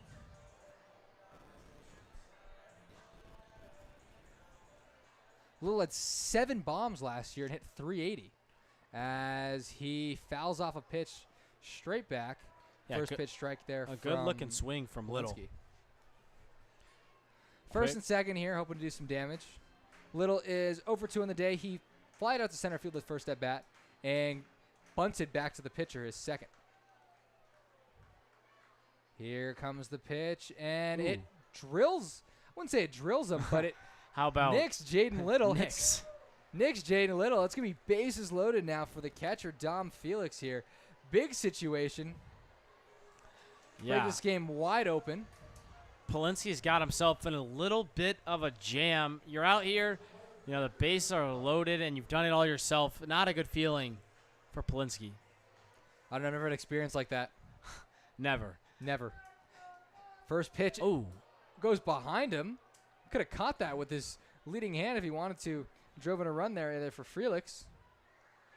Again, Mustangs up 6-0 right now as the Baldwin City pitching coach coming out to have a chat with this guy, Polinsky. A very predictable chat here. You know, when you see a guy put 3 batters on, it was only a matter of time before he saw some sort of meeting. Even though the pitch was thrown behind him, not, you know, a great pitch. It's that sidearm slot. It's tough sometimes. You got to really finish out front. Your ball's going to tail a lot. You almost have to start that pitch in the right-handed batter's box if you're, the left-handed batter's box if you're a right-handed pitcher, and let that ball run. I experimented a little bit with sidearm, and although it was pretty hard to hit, it was really tough to get over the plate. It clearly wasn't very good, as that's why you ended up back over the top. Pretty sure. Hey, I don't want to hear it, Charlie. I don't want to hear it. Do we have to pull up club ball stats from last year, Charlie? I didn't think so. If you want to go to the NCBA account, you could see the Kansas club baseball stats from last year. Must be a long visit because we're talking about Kansas club baseball. Yeah. I mean, speaking of which, really some guy is from Kearney, Nebraska on the St. Joesph Mustangs. That's where we played our regional before coming out here to St. Joe. Don't ask us how that went because we got destroyed by Iowa State.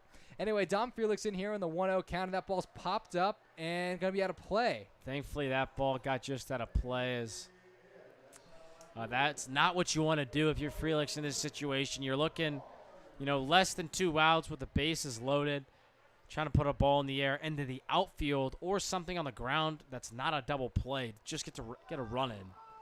That ball's lined down the left field line and going to be foul. Heads up over there. Almost hit the netting Mustang over there. Almost hit the Mustang, the actual Mustang.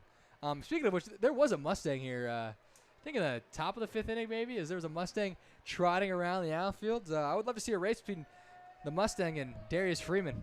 Maybe a pretty close matchup. Could be a good That's going to be 1-2 count here. Frelix as that fastball is taken up. Draws it even now at 2-2 for the catcher, Mustangs catcher. So there's a chicken audio going out there. Maybe calling for a balk. Scared. Is that what it is? Balk. As he goes over the top, surprised the catcher. That one actually had a little bit of heat up there. Couple guys now on the Baldwin City team that mixed up arm slots. Anyway, the account any player dreams of. We got the bases loaded in a full count for Frelix as the pitch is delivered and popped up on the infield. Rockers camped under it, doing a little dance as he makes a play. Took about 30 steps to go 5 feet. Yeah, but it is the second out. A lot of dancing around. But Rockers able to make the play. This is an opportunity. You don't want to go wasted. Yes, you have a 6-run lead, but if Baldwin City ends up coming back, this is an inning you're going to look back on as a coach and be very frustrated. I mean, wasted opportunities like this, you know, can give Baldwin City some momentum, which you don't want to do if you're the Mustangs. So it's going to be interesting to see what can happen right here. There's Truman Bodenhausen taking a first pitch strike there from Polinsky. As the next pitch is taken for a strike, down quickly in the 0-2. This is Truman Bodenhausen. Noah awaits on deck. No taco player for the Mustangs. Thankfully. Now, here's the thing. If it was the home team and you got a taco player, you rooting with or against them? I mean, you want your team to win, you want tacos? You just can't do that. You know, you just can't. Yeah, the Mustangs, you know, it's a difficult position to be put in if you're a Mustangs fan. Same thing in fantasy football. Like, I'm a diehard Packer fan, but if they're playing the Vikings and all of a sudden Justin Jefferson catches a touchdown, he's on my fantasy team, I'm not kicking myself too much. As grounder, the second baseman, Grow, and he makes the play. 3 runners left on base for the Mustangs in the bottom of the 5th. As Polinsky squeaks out of there with no damage. 3 runners all to his doing, 2 walks and a hit by pitch. But it's going to be 6-0 going into the top of the 6th. Mustangs lead. Stay here, Phil Walsh Stadium.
Welcome back to the St. Joseph Mustangs broadcast. I'm Todd Bruno here with Charlie Marshall.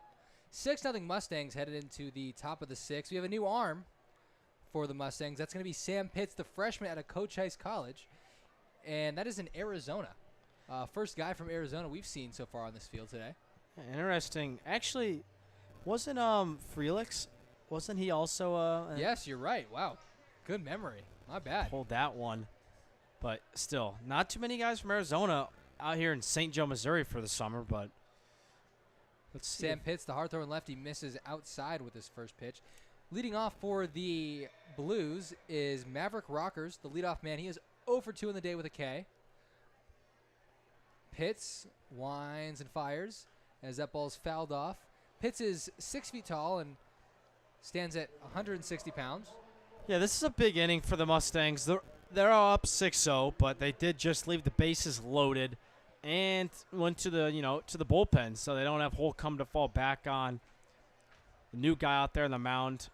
That ball is fouled just off the first base line. It'll be a 1-2 count there for Rockers. The final line score for the Holcomb, who is in line for the win because he did throw 5 innings, is 1 hit on 3 walks and 6 Ks. He faced 18. Pretty good outing there for Holcomb, especially pitching in this crowd. Yeah, beautiful stuff from Holcomb today. As that fastball misses way outside. 2-2 count to Pitts. Here's one. This might be a little bit of a throwback, but I saw that pitch miss way outside. What do we think about the automatic intentional walk as opposed to throwing pitches? That ball's ground to second base to Bodenhausen. Stumbles a bit, but makes the play. A lot closer than it should have been. But very close play. There are no pictures in the box score. That's going to go down as a 4-3 putout. Beautiful stuff from the Mustangs infield. But yeah, I don't mind the intentional walk, the automatic. It quickens up the game a little bit, which is everyone's shooting for nowadays. There's just, you're gonna miss out on a couple of the highlights where the intentional walk leads to a base hit with the hitter stepping up. But it's just, I think it's a good thing. What about you? I think of Miguel Cabrera's batting now is Brennan Johnson, the lefty, as he digs in. Johnson's lefty matchup. Good hitter. Let's see what he does with the lefty-lefty matchup. Wonder if that had any strikeout. This actually this is a pinch hitter. This is Kyan Gus from Lawrence High School in Baldwin City, Kansas. He's quickly down 0-2. He's pinch hitting for Johnson as he strikes out swinging. It's going to be 2 up, 2 down for the lefty Pitts. Yeah, it's tough to coming off the bench. It took us a second to realize it wasn't Johnson still in the lineup for the Blues, but it's tough to come off the bench, especially, in the 6th inning. You've been sitting for 5. There's not too many cages around here where he's able to get some cuts in like there is in the big leagues. So he's a little cold, and it kind of showed in his at-bat right there. Pitts getting ahead of the next batter. That's going to be Andrew Brubeck. I'm pretty sure that one is actually Andrew Brubeck because that fastball caught the outside corner. Here comes Pitts. Winds and delivers in the lefty. Curveball is grounded to shortstop. Be a tough Schratt play. makes a play, and a beautiful play. Gets him out by a step at first as Pitts. 1-2-3 inning for the Mustangs. Of bang, bang right there, Tyler. That's what we need, those automatic bases. MLB, hit me up. That's I'm going to trademark that right now as the Mustangs lead 6-0 going into the bottom of the 6th.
Welcome back to the friendly confines of Phil Welch Stadium, home of the St. Joesph Mustangs, as they lead 6-0 over the Baldwin City Blues going into the bottom of the sixth.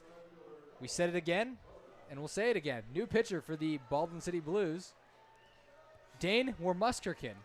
He is a right-handed pitcher out of Ottawa University. Leading off for the Mustangs is Noah Bodenhausen. Top of the lineup, Bodenhausen is currently 1 for 2 with 2 RBIs and a walk today. Yeah, like we've said a lot, this is now, we're in the bottom of the sixth inning, and this is the sixth pitcher of the day for the Blues. I didn't think, either of us saw that coming, when we pulled up the beautiful Phil Welch Stadium today, but, it's what we got, and it's been an interesting storyline a little bit. First pitch is a strike. I mean, there's a lot of stuff we weren't expecting coming to Phil Welch Stadium. The skydivers, the Mustang in the background, tacos. Yeah, we missed that on the broadcast, but I think we had, 6 skydivers fly into Phil Welch Stadium in honor of opening day. As that ball's popped up to the first baseman, Rivero. He's near the dugout and cannot make the play. He was definitely catchable. It landed outside of play, but he could have reached over and made that. Got an 0-2 count here to Noah Bodenhausen. Yeah, I think he kind of got a little scared of the wall. As the catcher, you have to be able to communicate where the wall's at for your player. As Bodenhausen down 0-2, where Musterkin steps off, looking for a new pitch. As he comes set, the wind and the pitch. As that pitch is just inside, probably brushed in the right-hand batter's box. No offer there from Bodenhausen. We got Freeman on deck. He is 0 for 1 with the fielder's choice and a couple stolen bases. Following him is another lefty, Carson Schrack, as he takes a pitch just off the outside corner. It's going to be 2-2. 2-2 for the first of the Bodenhausen Bros. Is that going to stick right there, the Bodenhausen Bros? I'm liking it. As he swings and misses on that. Might have been a changeup out there as he's lit out in front.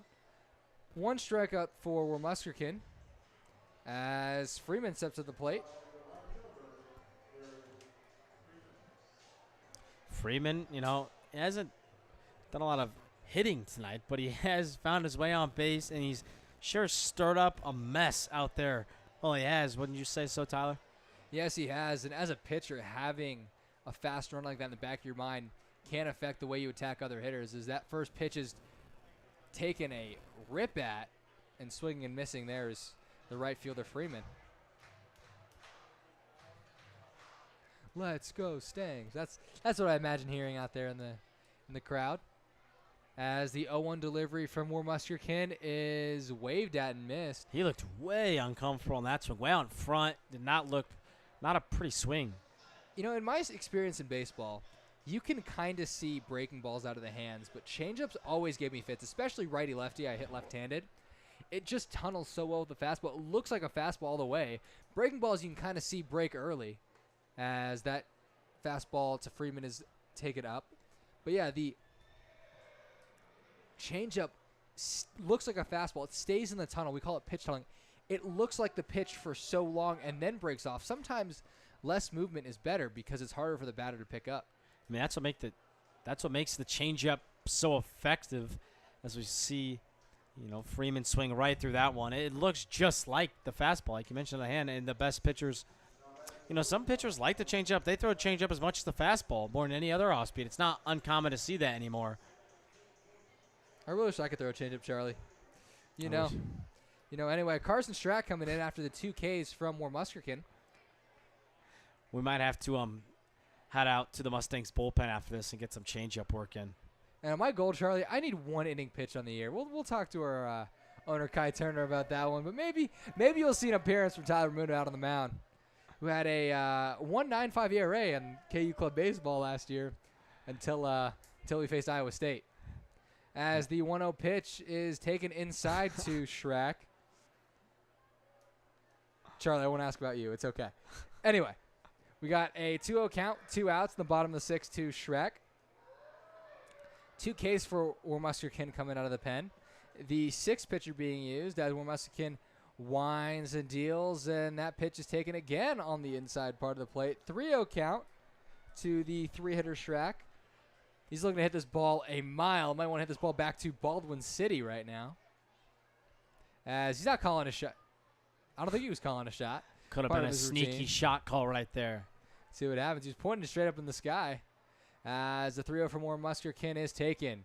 Not even close to that. Schrack had a good day at the ballpark so far today. You know, he single in the first. Another good at-bat there. You know, we came in today expecting him to be potentially the best player on this Mustangs team. And he hasn't disappointed. No, he is not. Stepping up to the plate is Jeter Mause, who got hit in the first inning. Had a single to right field in the second. Pinch hitting for the Mustangs for Jeter Mause. Jackson Wick. Jackson Wick pinch hitting for Mause. Let me go write that down on my notes, as he will most likely take over at first. This is a lefty at the plate to Muskin. Oh! And he is greeted into this game with a fastball right at the head. Fans are not happy about that. Maybe thought there was some intention behind there, as he does a front somersault into first base. That's one way to make an entrance. Yeah, not going to forget about that at-bat for a while. A dome shot to a somersault. Kind of an interesting welcome to Phil Welch Stadium. Stepping in now is Ike Book, the DH. He is 0 for 2 on the day with 2 strikeouts and a walk, but a chance to make up for that. He's got 2 on, 2 out. Muskin deals, and he takes a pitch just low. Just low.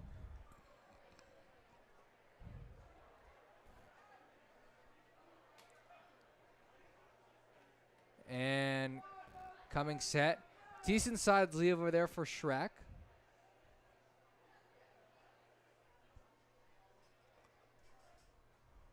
As he takes another pitch for a ball. 2-0 count here on Ike. And yes, that was Jackson Gluck, who is on first base now, the lefty from Pima Community College in Arizona, a third Arizona guy. Ike Book, the lefty, 2-0 count. Arizonians out here. That's a good block there. And after getting the 2 first outs of the inning via strikeout, he has now walked Schrack, hit Jackson Gluck, and is now 3-0 to Ike Book.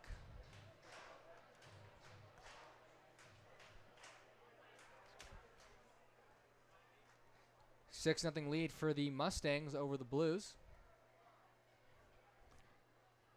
As Book salivating up there and is taking ball 4.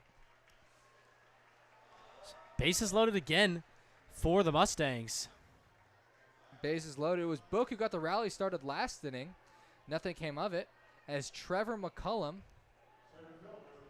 the center fielder coming up, he had the big 2 RBI triple in the first, as well as a walk in the fifth. He is 1 for 2 on the day and reached base twice.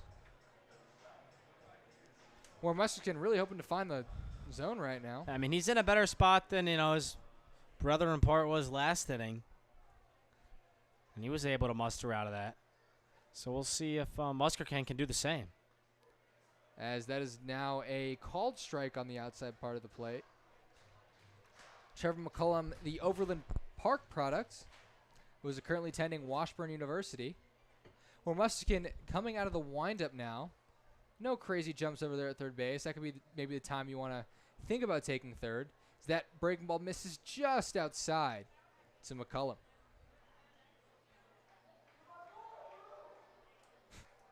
These chairs don't have much back support, Charlie. Or yours does. We got to switch next time. I'm having some. I'm enjoying my chair right now. You're not even on the back part of the seat. Come on, Charlie. 1-1 count to McCullum is taken low inside. Maybe a little bit of both. A little bit of everything. A little bit of everything. Again, second time in a row. Second inning in a row for the Mustangs have the bases loaded. See if we can break this game wide open. Yeah, 6-0 is a comfortable lead, but it's not quite, I'd say, blowout material. Now you're still within a touchdown. As Oh, the second hit batter of the inning, and that was like a 70-mile-an-hour changeup that got McCullum, who takes a long, slow walk to first base. And after striking out 2, 4 men reach base via the hit by pitch or the walk for Musterson, bringing up Jaden Little. yeah, not as happy as Glick was to be hit by the pitch there. No somersaults from Little. He's going to take a slow trot to first. As the Baldwin City coach coming out to talk to his infield. Let's see if he can work his magic like he did last inning. He came out.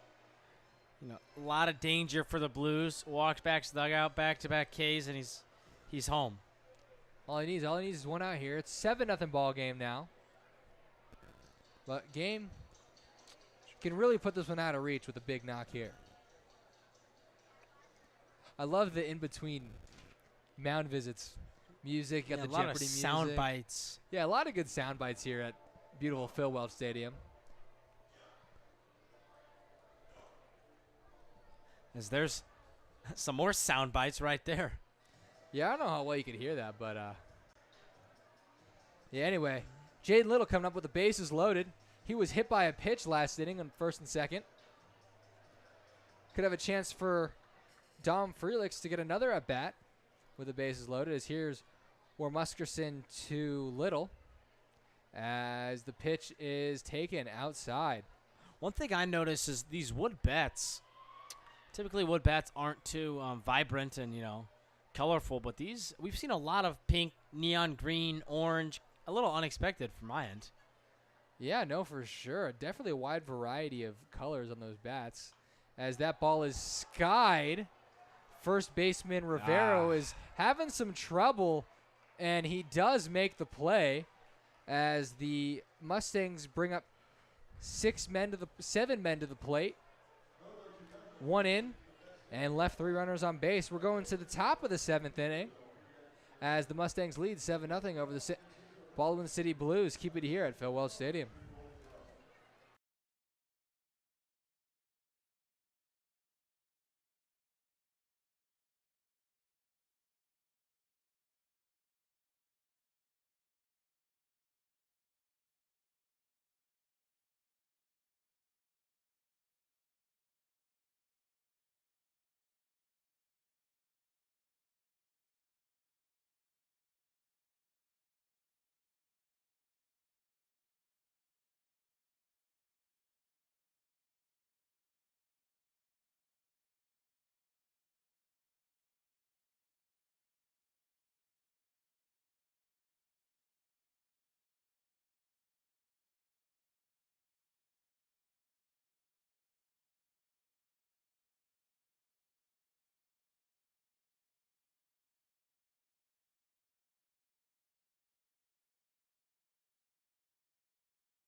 Welcome back to Phil Walsh Stadium, home of the St. Joesph Mustangs. The Stangs have a 7-0 lead in the top of the 7th. New pitcher out there as Pitts went 1 inning, struck out 1 and faced 3 batters. Now coming in for your Mustangs is Jace Johnson, a pitcher out of Scottsdale Community College. He had a very good freshman year. He threw 51 innings, 51 1/3 innings, had 51 Ks and a 2.63 ERA to go with it. He went 4-2 and had 4 saves for Scottsdale Community College. Yeah, typically a lot of these sidearmers are relievers. It's pretty rare to see a sidearm starter, so no surprise that Johnson racked up a couple saves. As batting for this Baldwin Blues is Caden Polk from Stillwater, Oklahoma. He goes to Baker University. He is hitting for the the first baseman, Kendall Rivero, as he has a 1-1 count.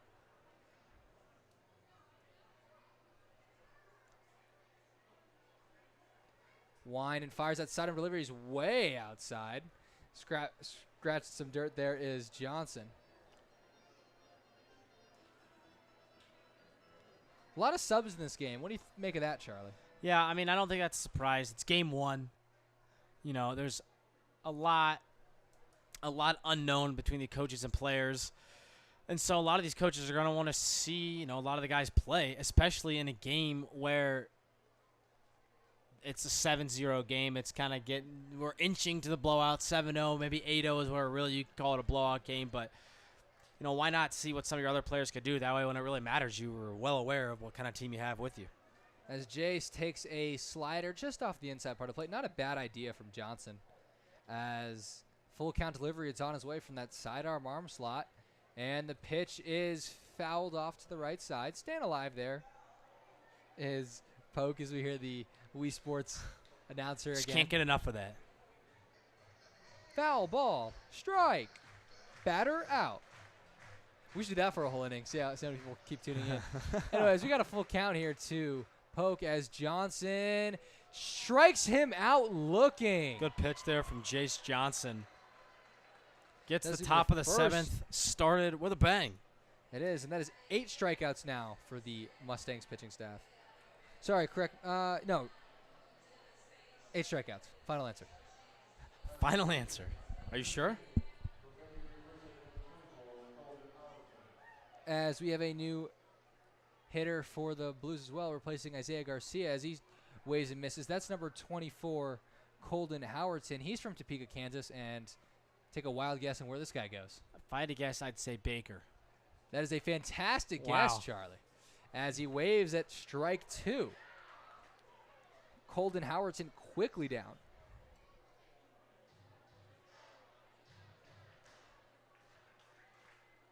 And 1, 2, 3 goes Howardson. As that was good morning, good afternoon, and good night. Second strikeout of the game for Jace Johnson, the sidearmer. Johnson bringing some heat from down there out of the pen. He had a 2.63 ERA last year. It's beautiful stuff. I faced him in high school a couple times. He's a pretty good pitcher. I remember he won all conference. As a first team. He's always thrown from that low angle. And that frisbee slider is he's got a good disgusting. slider. That's his go-to pitch. It's his out pitch. It's that's what I saw a lot of for sure when I was facing him. I remember that. And there's another slider. That one missed just down as Logan Groh, the second baseman, comes in. Steps up to the plate as Johnson's pitch is taken just outside. Fun fact about Johnson or Jace Johnson out here on the mound is his dad is currently filling in as a coach for the Mustangs. His head coach, Johnny Coy, is still coaching his high school as they're making a state run in Missouri. And so that's, it's great to see. So the usual head coach isn't with us today. Doesn't seem to be a problem. It does not seem to be a problem as interim head coach Matt Johnson seems to be fitting the bill. That ball's taken outside. What do you know about state championships, Charlie? My sophomore year, my high school was able to take home a state championship. I know you weren't as fortunate in your last year. It's all right, Tyler. I don't really know what he's talking about. I won the state championship at Milligan High School class of 2021.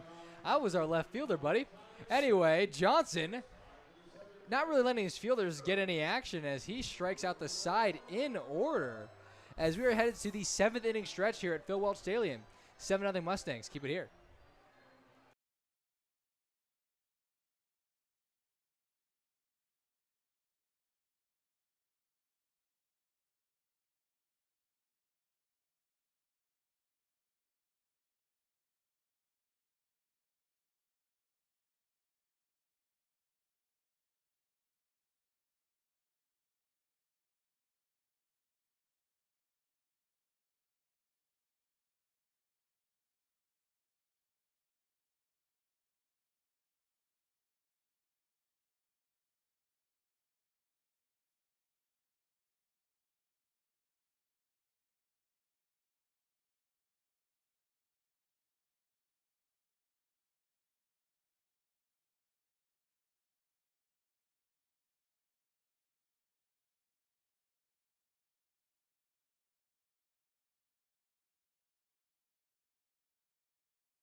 Welcome back to the friendly confines of Phil Welch Stadium. I'm Tyler Brundo here with Charlie Marshall.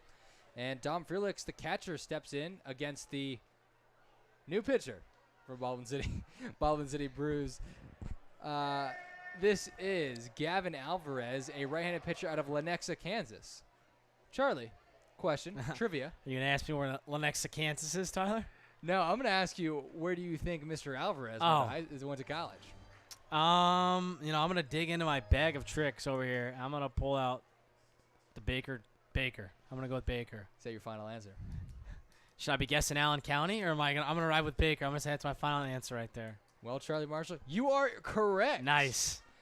As he is another Baker University product. Wow, I'm hot. As we might as well just call him the Baldwin City Baker University. As that ball's fouled off to the right side by Felix, drawing the count even at 2-2. Mine. Some more interesting sound bites from the PA announcers here at Phil Welch.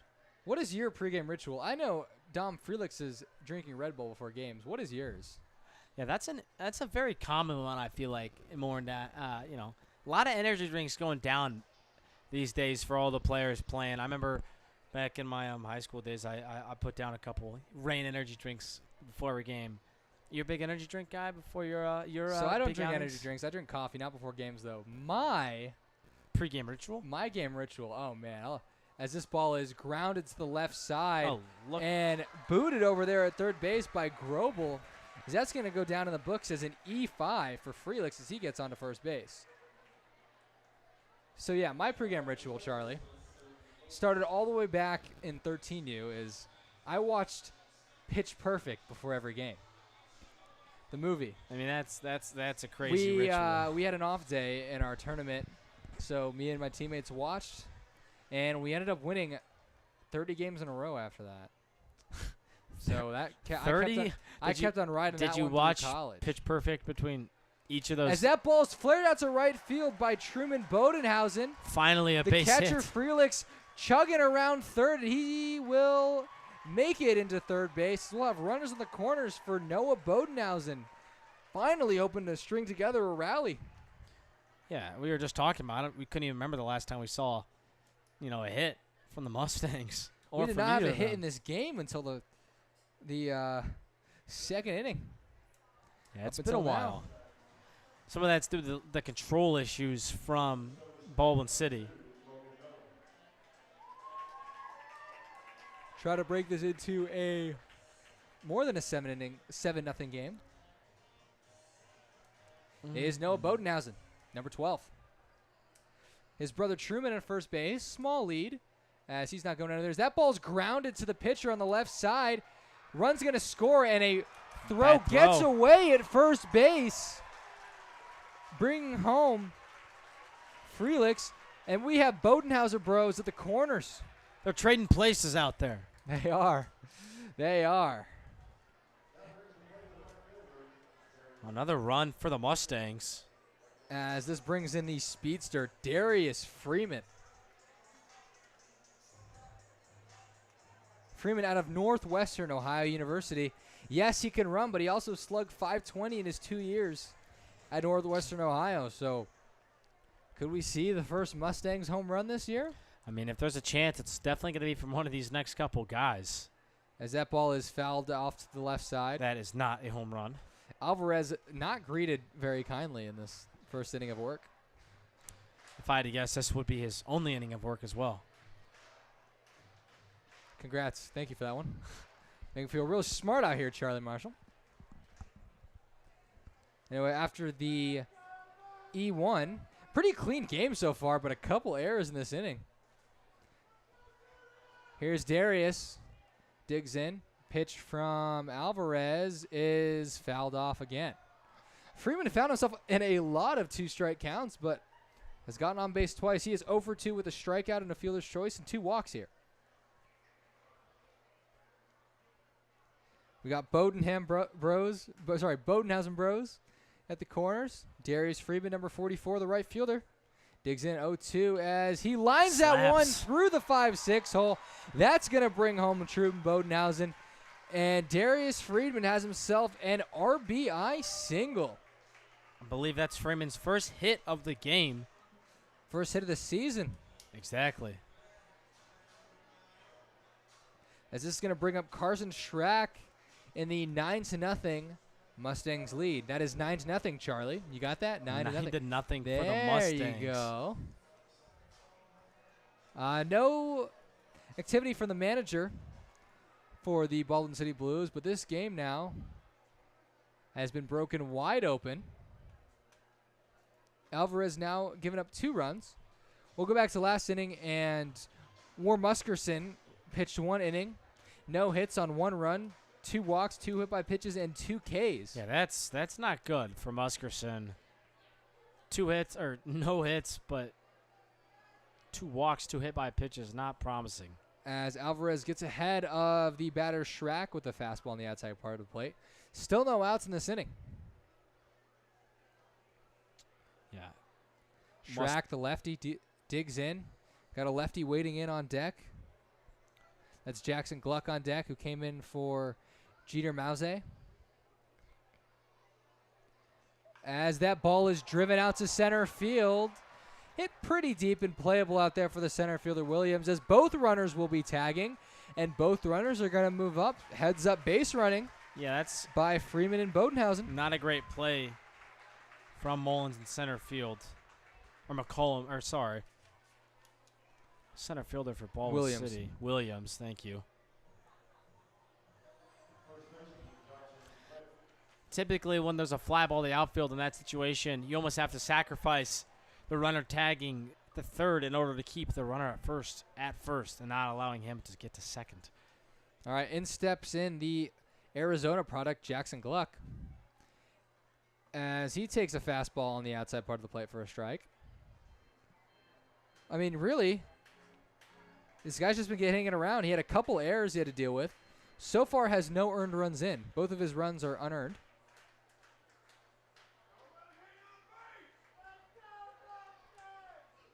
As looked like he He was out in Minnesota fishing at that one. 0-2 count here to Jackson Gluck.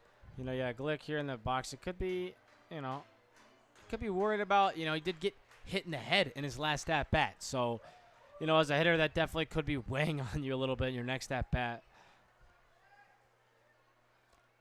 Here's Gluck. And a ball in the dirt. Blocked well back there behind the newly entered Kincaid. As we got a 1-2 count. Williams is the taco player. Just feel I'd bring that one up again. I feel like we haven't seen him hit in a little bit.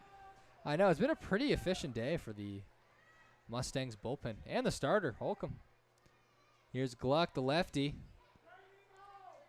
And he waves and misses.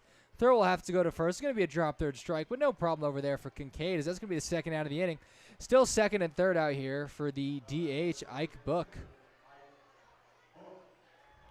Ike Book. Again, Alvarez has given up 2 runs, 0 earned, and hoping to keep his ERA at 0. Another lefty digs in. Got a lefty waiting in on deck. It's going to be a pinch hitter for McCollum on deck if we get to that spot. As Book takes a fastball just low. Book's had a good day at the plate. Struck out twice and walked twice. He's getting on OBP at base. 500. And the pitch from Alvarez is taken on the outside corner for a strike. Good frame job back there by Kincaid. He's done a pretty good job behind the plate as opposed to the starter, Brubeck. Yeah, I think there's definitely been some improvement since he came into the game as well.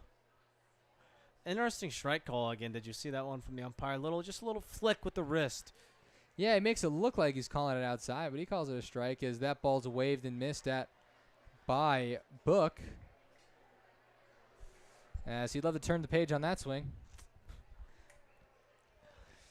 And all my puns are coming from Book right there. Ike Book. Lot of potential puns there as this next pitch is flared out to left field, butt out swing. Foul ball. Just foul. Man, foul ball like that makes you wonder what's going to come next. It's like a page turner. Oh, Charlie, leave the puns to me, please. Anyway, I'm thinking of puns right now. Nothing's coming to my head, but don't worry. Still plenty of time left in this ball game. Plenty of time left in this season. So if you want more puns, stay right here on the St. Joseph Mustangs YouTube broadcast. 1-2 count to Book here with 2 outs. As Galvin Alvarez comes set. And that ball's sky to the shortstop. That is Rockers. And not very confident, but does. That's the make the second play. time today we've had some dancing around over there at shortstop from Rockers on these infield pop-ups. But, he does come down with the ball every time, so you can't knock him. But the Mustangs still out in front, 9-0 as we head to the 8th inning at Phil Welch Stadium.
Welcome back to Phil Walsh Stadium, home of the St. Joseph Mustangs. I'm Tyler Mundo here with Charlie Marshall. New pitcher on the mound is Tim Texera, and he went to Liberty High School. Does that name ring a bell for you? Liberty High School is a great high school. It's actually where I also attended. I played baseball with Tim out there on the mound. He's a good player. He's up to like 93 off the mound, 94 off the mound. He's coming to Edwardsville up in Illinois. He's a good pitcher. He hit this year for Liberty. Hit very well. And he was recently just nominated for Metro Sports Player of the Year for Missouri, and Kansas, actually. The KC Metros. He blows the first one. Second one misses just low. As a pinch hitter is in for the Baldwin City Blues. This is number 18, Cade Adams from Odessa. As that ball is lined into right field, but no problem over there for Freeman. Just for fun, where do you think Cade Adams goes to college? Oh, well, based off the fact that this is Baldwin City, and Baker is located in Baldwin City, I'm going to go with Baker. Charlie Marshall, you are correct again. Wow. Good at this game. I'm 3 for 3. All three are Baker, and here comes That's a good slider. new batter. Pinch hitter is going to be Sean Douglas, second baseman for War Trace, Tennessee. Any guess on where this guy goes? And check swing, got him. Yeah, I'm just going to keep saying Baker every time you ask me. Yeah, until you it were not fails getting me. this one. He goes to Milligan University. That was my next guess. Can I get you anything? Nah, just looking as Sean Douglas goes down, looking. A signature, like you mentioned earlier. Good morning, good afternoon, and good night. 3 pitches. And is that back-to-back Ks for Texera? No, the line out. Fly out, fly out, fly out. Little booty knock, as I like to call it, out there to right field, although it was caught. Now this is the pinch hitter for the Taco player, number 8, Jaden Ford from Overland Park, Kansas. He goes to another college that we've talked about. It's not Baker. Is it Allen County? Well, it is Allen County. I just blinked. And good afternoon, good night. 2 strikeouts for Tim Texera. Great debut for him as he goes 1, 2, 3 with 2 strikeouts. Looked good out there. And is that a taco? I'm not sure how that works. We're going to have to do a little bit of investigating. I don't see any taco celebration out there in the stands. I didn't hear people talking about it. But I would venture to say quick no. work for Texera as Mustangs going in the bottom of the 8th, up 9-0. Keep it here at Phil Walsh Stadium.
Welcome back to Phil Welch Stadium.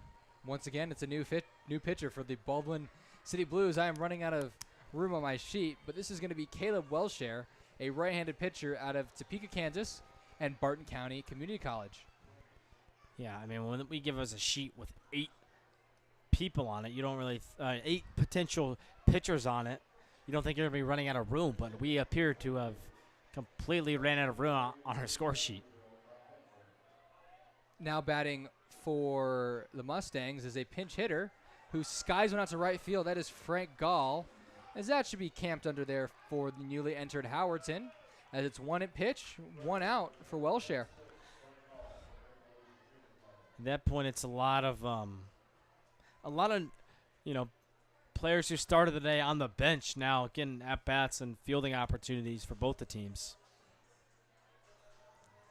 Now batting is another pinch hitter, sitting for the catcher Freelix, as he takes a breaking ball for a strike.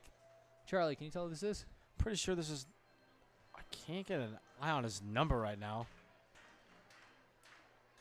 My mistake. Gall came in for Trevor McCullum. This is as Little. This is still Jaden Little. That makes sense. I recognize the swing. So yes, Jaden Little still in the game for the Mustangs. It's a 1-1 count with 1 out. And Welshare's pitch is grounded back right to him.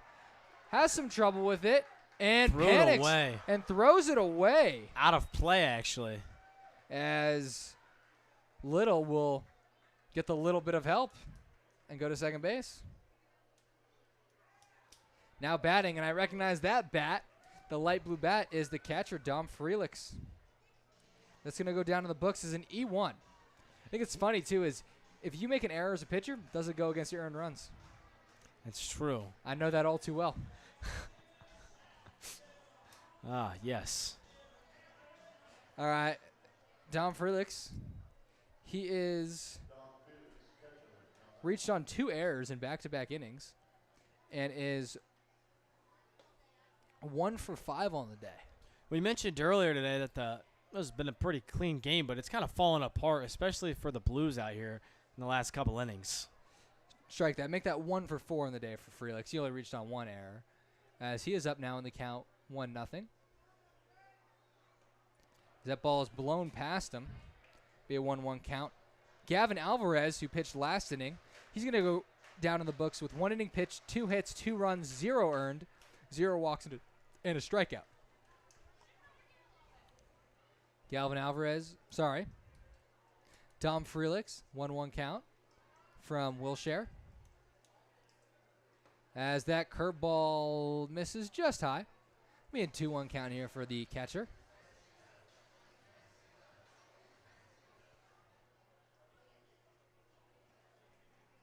Looking through the sheet right now, Charlie, I'm looking for the most obscure place someone is on this Baldwin City team.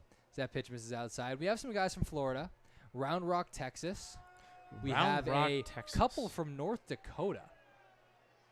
Yeah, all over. I mean, it's the same way with St. Joe. These guys, I have some buddies from my hometown that they're all the way out in, different states as well, all across the country playing baseball. As a 3-1 pitch to Freelix is taken for ball 4. That's just what these guys do in the summer. After college is over, they have to find places to play. This is going to bring Truman Bodenhausen, the 9-hitter. He is currently 1 for 3 on the day with a walk.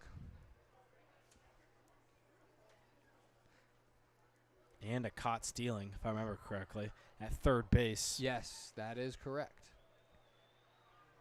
That was like the first pitch for a strike. Nice little breaking ball there from Welshare. A lot of hitters opt not to swing at the first pitch breaking ball if they can help it. Just if you're looking for a fastball, there's no need to expand onto the breaker on the first pitch. And breaking balls tend to go farther because they're coming in with front spin, which is actually backspin from the hitter's perspective. So all of a sudden, if they hit a line drive on a breaking ball, that ball's going to stay out there and carry. A little bit of science facts with Tyler Raimundo. Oh, as the 1-1 pitch is got away from him. Mishandled by Kincaid, and that's going to bring up second and third here for Truman Bodenhausen. I think that one's going to go in the books as a pass ball instead of the wild pitch. Right now it is the bottom of the 8th inning. 9-0 Mustangs. 9-0. It's been a good opening day in St. Joe. Has been. Some great crowds. I heard over 4,200 people here tonight. No tacos, though, sadly.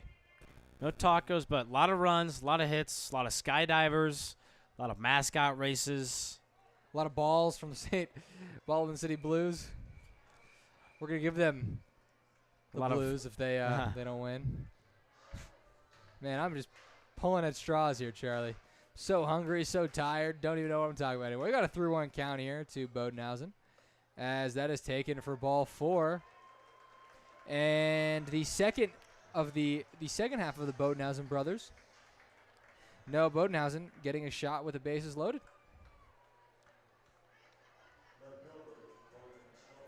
Big opportunity for Bodenhausen to kind of, Actually, feel-good opportunity. That is going to be a pinch hitter. This is going to be Lucas Miller.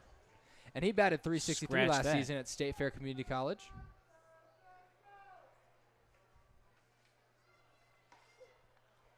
That is taken for a strike. 0-1 count here to Miller. I've heard about State Fair Community College is that it's a lot of conditioning at that JUCO. Not that every JUCO doesn't, but no, it's certainly like do not. My JUCO, we did not do conditioning. Really? At all. Never. We were pretty good, though. As that's a strike 2 taken up there by Miller. Making a season debut. How great would it be to be off the bench, hit a grand slam in your St. Joesph Mustangs debut this year? Yeah, that would be exhilarating to say the least. We're not going to get on this pitch as that ball was taken outside and down. 1-2 count here to Logan Miller. Bats right, but he throws left, and he stands at 5'10", 160 pounds. That ball's taken outside. Good save by Kincaid. Now, here's the thing. Listed 5'10" on a baseball roster. Not necessarily true. I think, here's the thing. I'm 5'9", legit. So I can't round up to 6 foot. But why would I want to be 5'11"? So he might be a legit 5'10", or he's like 5'8". We'll see. You never know with these guys. Are you a big round? You're not a round guy. I like to round when it comes to my height. I'm going to round up to 5'10", and from there You're right. I'm going to round up to 10 feet. Whoa. As breaking ball gets away from Welshars, that's going to be bases loaded. 3-2-1. When we had 3-2-1 in our community college, we had a fun little thing. As we did lucky zippers. You'd have your fly, and we'd and we're just going to watch ball 4, as I'm not going to finish that thought, as it's going to go down as an RBI walk. You don't see those every day, but you Miller. certainly have seen it today. Because that's a lot of walks for Baldwin City, and that's going to be your game. I was not aware of that. There is a mercy rule at Phil Welch Stadium here as the Mustangs beat the Baldwin City Blues 10-0. The winning pitch today is going to be Holcomb for the Mustangs. He went 5 innings, 1 hit, no runs, 3 walks, and 6 Ks. The losing pitcher is going to go to Austin Arocha of Allen County Community College, as he gave up 5 runs on 5 earned and 1 innings pitched, only with 1 strikeout. We're going to take a quick break and get you for a post-game show after this. Tyler Bermuda for Charlie Marshall. Back in a minute. Phil Welch.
Welcome back to the postgame show here at Phil Welch Stadium. I'm Tyler Brundo with Charlie Marshall.